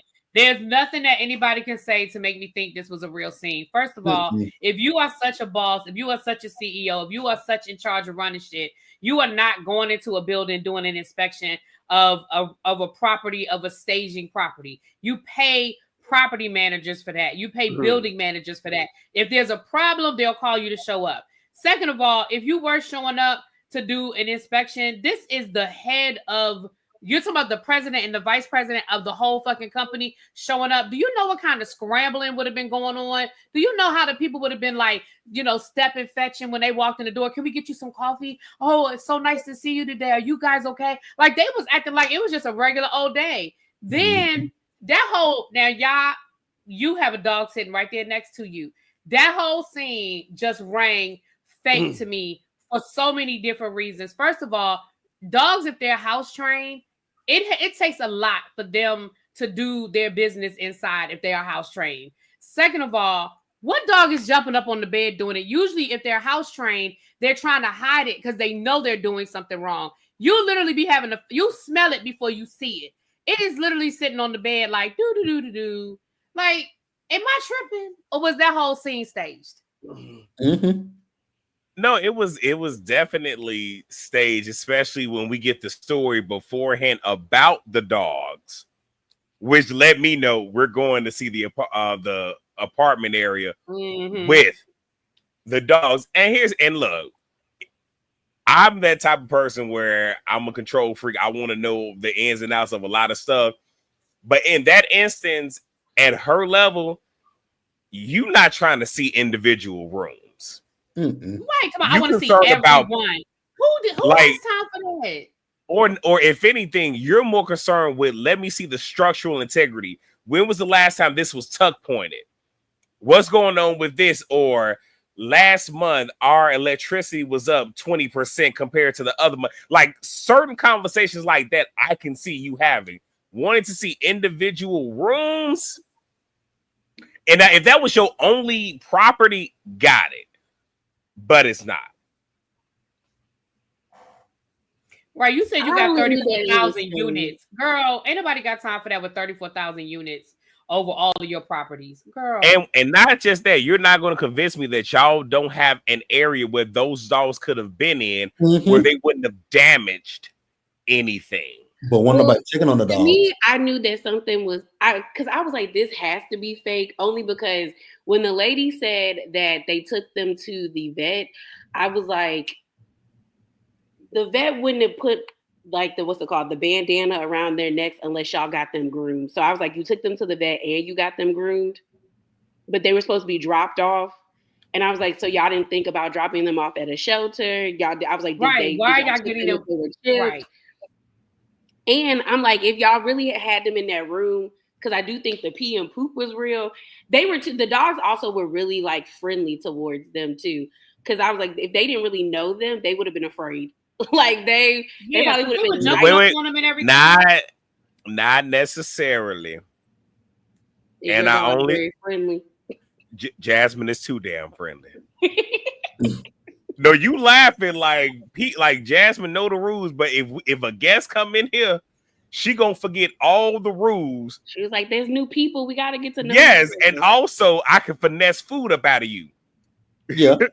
So I think for me, the only reason why I was like, "This isn't real," is that it was just like they're too clean, and But I'm like, that's oh, so I was like, so y'all also paid for them to get groomed? Because I was like, with my sister's dog, anytime she takes Rudy to the groomers, they always are putting on bandanas. Like you just always put bandanas. I said that in my review earlier. And they always, scrub them down and make them smell fresh and stuff. And I'm just like, you wouldn't be doing all of that for like strays, like unless you wanted to keep them. So I was like, is this your way? I don't know how to say his. Is it Moosin or Mason? No, I think it's Masood. Masood. Okay, Masood. I believe. I think that's what how I heard her say it. It is okay. So like, because if I was taking notes, I would have actually. But y'all know I'm just watching it. I ain't taking notes. Because to me, I was like, is this his way of letting her know that like we gonna keep him? Because I'm like, he named both of them. I think it was like Helena and Milton after the hurricane. And I was like, yeah, it's giving y'all keeping these dogs. I was like, this don't make sense. And trained dogs ain't finna. Trained dogs just don't go on and pee on the beds and shit on the bed like that. It's got to be an extreme situation. My cousin, she's like my cousin dog. Her name is Charlie. She was a rescue. When they first got her, she had been abused by her previous owner. My little cousin found her on the street, and she didn't like people. She didn't really like people because when I first met her, the first time she saw me, all she did was growled at me and barked at me the whole entire time. And so then after I got to know her, because the second time I saw her, it was after my mom had passed away, and she stayed up under me that whole time. Like she was right there beside me when I went to sleep, and she wouldn't leave my side. And she's still like that to this day. Anytime she sees me, when I go to their house, she's the first. When I ring the doorbell, she is the first one to the door, and she will jump out. I'm like, girl, you got to calm down, because last time I saw her, I'm like, girl, you about to knock me down. But even with her, she tells you when she needs to go outside to use the bathroom. Like she will go to the door. And she would just sit there and be like, okay, Charlie, it's time for you to go outside. She'll go outside, she'll do her business, and she'll come back to the door and tell you when she's ready to come in. So trained dogs are going to tell you, like, you will know when a trained, but also my thing is, how long were they in that damn apartment if they did do this? Like, how long were they in there by themselves to just right? And ain't nobody check on it, no nothing. Like, it's just, I don't know, it was just doing too much for me. That whole scene was doing too much for me. She does too much for me. Well, yeah. Anybody else want to add anything to that? The only other thing that she talks about how her sisters called their parents to check on the parents during the hurricane, but she ain't heard from them since. Okay. And with that, I will say, because again, y'all know I have issues with my siblings. But here's I tell y'all everything. Even when I know I'm in the wrong, my friends will tell you, y'all not lying, because they done told me several times, like, you know you wrong for that. Okay, well, I said what the fuck I said, shit. And what, like, that's me. I feel like either she's not being 100% forthcoming, or maybe production is cutting some of that for whatever reason. Because you can't tell me that when she said, yeah, they were reaching out, and then when I asked them about this, they just went cold and didn't respond back. Like, something happened. And that's the key point, where is you need to tell us what happened, because was it something you did? Was it something you said? What is it? I don't think it's something she said. I think because remember, her family didn't grow up with money. I think since she's got with Masood, I think she's kind of gotten to a level of she's probably above her sisters, because she said she gave her sisters cars and stuff, and they were like, what, are you embarrassed by us? I think it's how she presents herself with money towards her sisters. I feel like they probably feel like she may think she's better than me. Oh, okay. Yeah. Well, the next scene is the sit down between Gertie and Julia. All I'm gonna say is gaslighting, y'all. What y'all got? Gertie pissed me off. Because why did she keep apologizing and saying thank you? There's nothing to thank that lady for, and her apology wasn't sincere. She just wasn't. stopped feeling like a shitty person. And Wait. And the way she kept looking at Gertie, it like she kept glaring at her, and I'm like, do you not see this? You don't see this? Not just that. I feel like with the opposite. apology, on one hand, it's like I'm apologizing so we can because like with reality television, especially but with people, is I'm only apologizing so we can move to the next thing because I don't want to really sit in it. But it was also let me apologize right quick, and then I can flip it on you. Well, you did this to me, and I got that from. And then that nasty stare and everything. Yeah, I didn't like that. I did, and I was mad. Gertie apologized, especially when she brought up the facelift shit. Where it's like, I mean, she explained it, but I wouldn't apologize for shit. Me either. Fuck you. And then Gertie was making me mad because she wasn't like driving home the point. Like I'd have been like, girl, you violated me. Like you threw a drink on me. Then you had the nerve to chase me around the room before you did that. And it's like and then gonna ask me, am I remorseful? And then when she was like, do you like me? I'd have said, no, I don't like you right now. I don't like you. I don't. Oh. You weirdo. And one last thing, I think really want to say something is I wish that Gertie would have said, because it's almost like they were trying to move on. Because I've had this conversation within like the last 2 months with somebody where it's based off of what just happened between us. We can't go back to how we were. Right. But we can start from right here. And we got to reintroduce ourselves to each other and build from this point. Mm-hmm. So I felt a little differently than what I hear what y'all are saying, but I felt a little differently. I felt like, because when Julia first came in there and Julia apologized, Gertie ain't say shit. Gertie was like, thank you. And it was like Julia was waiting for Gertie to apologize. And Gertie was like, what? And she was like, well, you embarrassed me. She was like, you embarrassed me. Well, you said that I was a bad wife to Martina. She was like, I didn't say you were a bad wife. I just told everybody you went and got a facelift while Martina I felt like she gave it back to Julia. But I also, and maybe this is just me watching too many reality shows, I'm also conscious of the fact that a lot of the times these scenes are cut up. And I felt like Gertie wasn't giving Julia shit in the beginning. Mm-hmm. And I do think we got to a point where, Gertie was like, okay, fine. I mean, if you want me to apologize for saying it, all right, cool. All right. But I'm telling you why I said it. She was like, well, you said that. And she was like, I said that because you lied and said that me and you were never friends. And I was proving the point that if me and you were never friends, then how the fuck did I know something that nobody else in this room knew? How did I know you went and got a facelift during Martina having surgery? Going through chemo, if me and you weren't really friends? She was like, no, I said it. I meant it because I was proving a point. If it hurt your feelings, oh well. Yeah, that's how I felt. And I understand what y'all are saying, though. I do. Yeah. I understand what y'all are saying. But I was laughing because Gertie was like, I want to apologize. Gertie was like, okay, thank you. But here's the thing, I was here for it.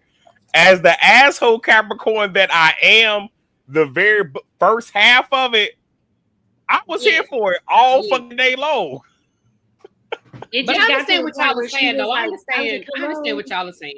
It's me, girl. No, I don't. It doesn't. The friendship is over. You threw a drink on me. That's my point. And for me, I hate being embarrassed like that. It makes me so uncomfortable. And if you want to show me you don't like me, just embarrass me, and I will never speak to you ever again. And if I was Gertie, the way that I would just be I would be so cold towards Julia. Because you legit, you threw a drink on me, you ran around the room, you berated me, I would be got in my face, accused me of spitting on you. Mm-hmm. I just felt like, girl, I wouldn't even sat down with her. Production would have just had to be mad with me, because it would have we wouldn't have sat down until maybe the middle of the season, until I'm not mad no more. Oh wait, Leah, can I say something? Mm-hmm. What would have been me is this right here, because I tell everybody, I've even said this at work.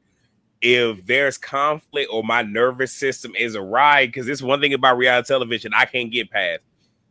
As chaotic as I am, I can't eat if there's conflict and my nervous system is on the fritz.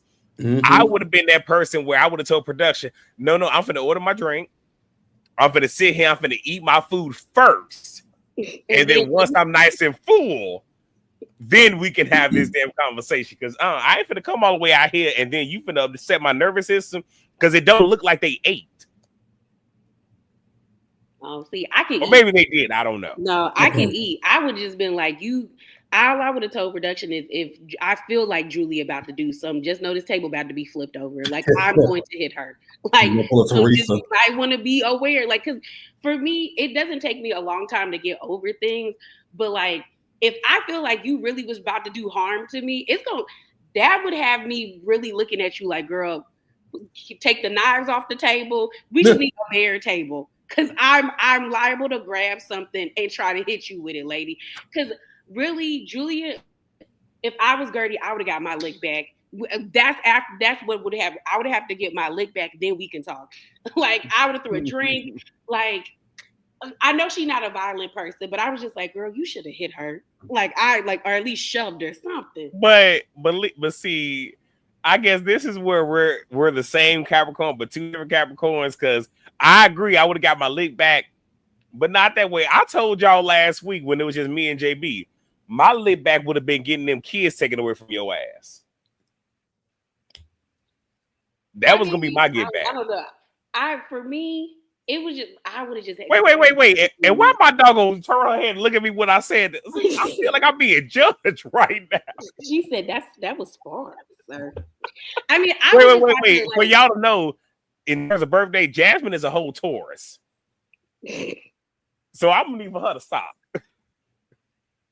It's just I don't know. I think for me, I just wanted Gertie to hold on to her anger. Because I was like, you have a right to be angry. You have a right to like not ever like talk to this lady again.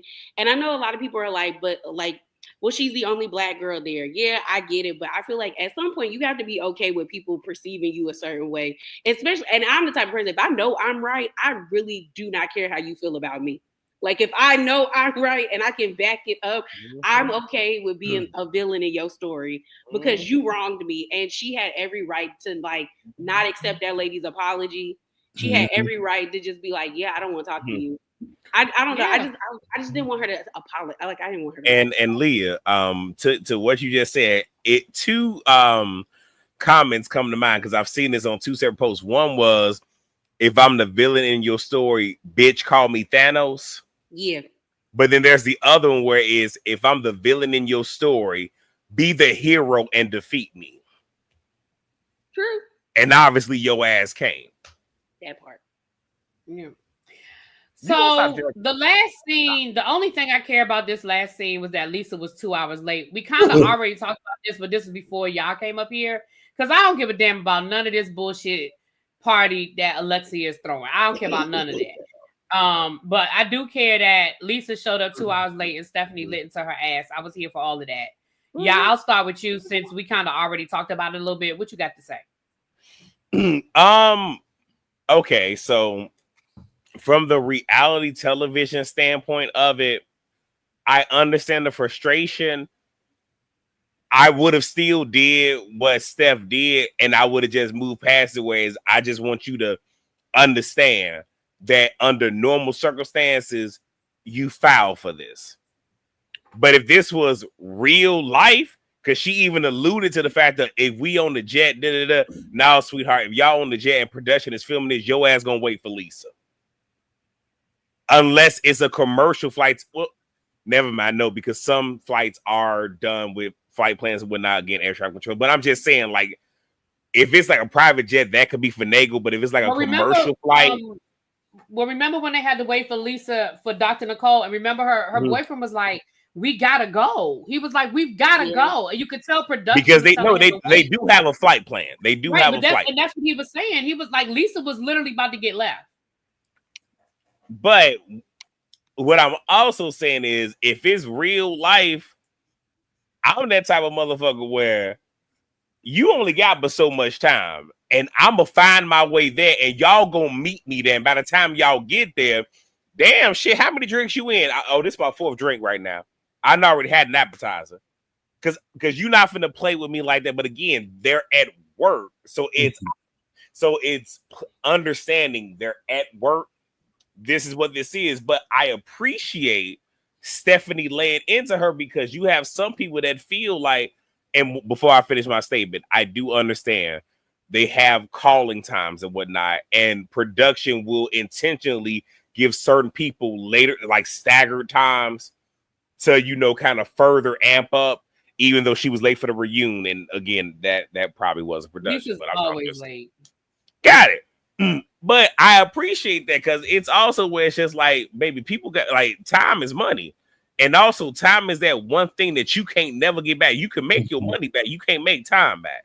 Right. And you not finna play with my time like that. I mean, so I get it, and I appreciate her for that. And the fact that you have Lisa crying, don't put your hand in my face. She like, girl, my hand, like her hand was more in Marisol's face than it was in your face. But you're being defensive because you're wrong. And just how all of them are like, ooh, I'm glad she said something to Lisa. Don't get mad at me, Leah. I'm waiting for somebody to say some shit to Larsa. Better yet, every last one of their asses needs a reality check. They just ain't got it yet. And that's it. That's all. Or in the words of Mad TV, this is reality check, and I am through. For y'all who know the reference. All right. Anybody else? We kind of already talked about it, but anybody want to add anything to Lisa and her late ass?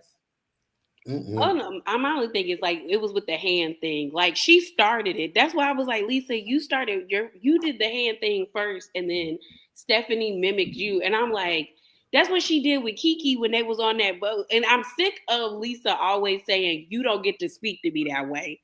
Girl, shush. Like I can speak to you any kind of way where you disrespect my time. Like, oh wait. Oh, you should have just been there. I wish she would have said. I just still can't believe that she just didn't apologize. Like she didn't even say, "I'm sorry, y'all, I'm late." She just said, "Hey."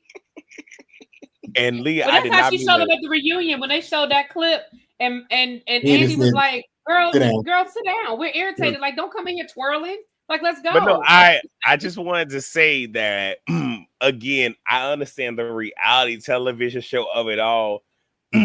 But I also understand me and the Capricorn of it all, because I read people. Part of it is my personality, but also that's also a defense mechanism from childhood, having to read people, understand how people are, people coming to the house, and depending on how they show up when you see them, if you can have to walk on their shells or be comfortable. But I'm also that person where it's, you're late and da-da-da and da-da-da. So y'all, so do y'all know what spread that she's gonna have there? Is there supposed to be a spread? It would have been one of those where who are you? Lisa should have read the room. And I get it, but what I'm saying is, if you are the new person, and my thing is this, I let the motherfucker know off jump. I don't know who the fuck you think you're talking to, but I can also show you that without having to say it. Right. I can pay your ass dust. I can sit here and talk to everybody else and leave you over there looking stupid because you want a reaction out of me. And if I don't, and again, it's the whole reality television of it all. Like with Kenya, I hate that Kenya gave Britt all that energy, because if you ignored her ass like you were doing the very beginning, would have been a flop, even though she kind of technically is. And I'm just saying, even though Lisa ain't like me, but you could have ignored the fuck out of her. But you're not ignoring her because you low-key want to be her friend, and now you mad because you got your damn feelings hurt. And we also have to remember, Lisa's reactive as hell. Just like Larsa. They all are, but Lisa... Which makes for good TV. Yeah, it does. But Lisa should have read the room. When she got on that bus, nobody said anything. I was like, that would have been my cue. I'd be like, Lisa what? Don't give a damn. Because again, they've been letting her get away with it, and they haven't said shit. So why would she think this is any different? Maybe it's just because awkward silence makes me uncomfortable. Yeah, me too. Me too. Yeah. So anyway, that was the episode. Oh, I'm sorry, Boo. I'm sorry, Leah. Well, no, I was just saying, I agree with you. Like, they haven't checked Lisa, so it's like, it's not really Lisa. It is Lisa's fault, but if y'all have created an environment where it's okay. Yeah. Right. So that was the episode, you guys. I mean, we were here for 2.5 hours. We reviewed 2 episodes. So thank y'all for hanging in there with us, the people who've been rocking. What y'all got going on? I'll start with JB and then I'll work my way around the room. What you got going on your channel, JB? So y'all know Orange County premiered tonight, so I will be going live sometime. What time? I don't know what time I got it planned, but I'll go live tomorrow to do OC review.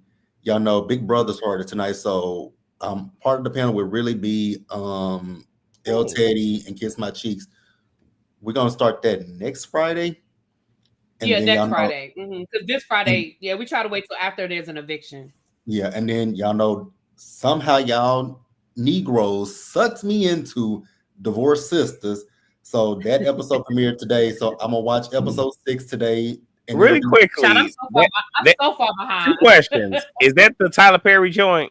It is. And question number 2, because I think I saw, is Latoya Luckett in there? Yes, she is. I gotta watch it just because she in there. That's it. Thank you. And she is doing a damn good job. I will give Latoya is a great actress. Okay. I love Latoya. That's why they got me between Latoya Luckett and Kadeem. That's how they got me to watch the show.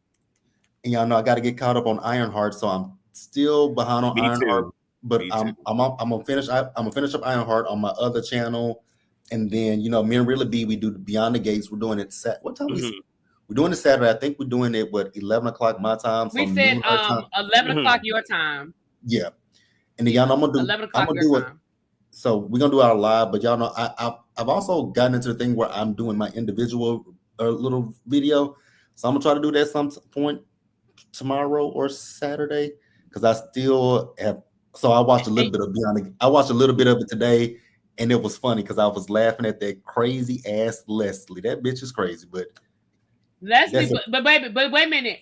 But listen. But Leslie read the shit out of Haley.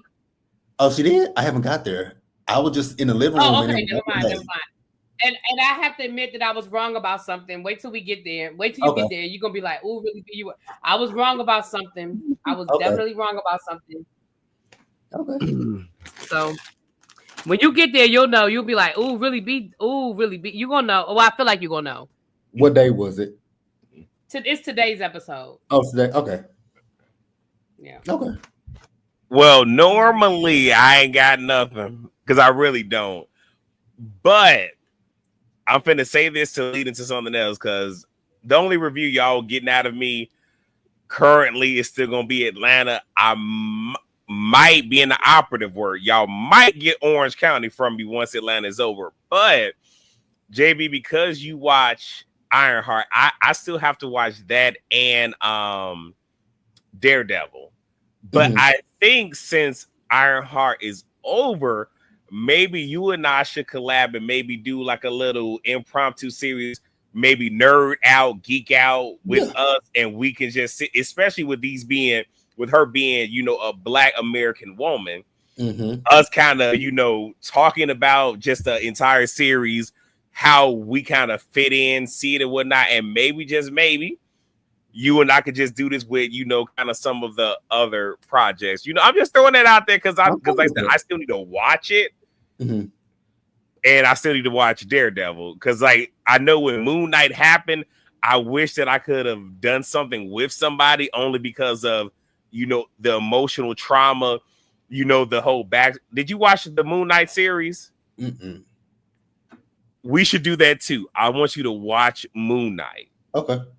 Especially, I think it's either the second to last or first, like the second to last or third to last episode. There's something that happened where it revealed how Moon Knight came to be, and I just said that like, damn, this is tugging on my heartstrings. But I'm about to write it down. So with all that being said, y'all should stay tuned, because it looked like JB and I gonna have some extra content for y'all in the near future.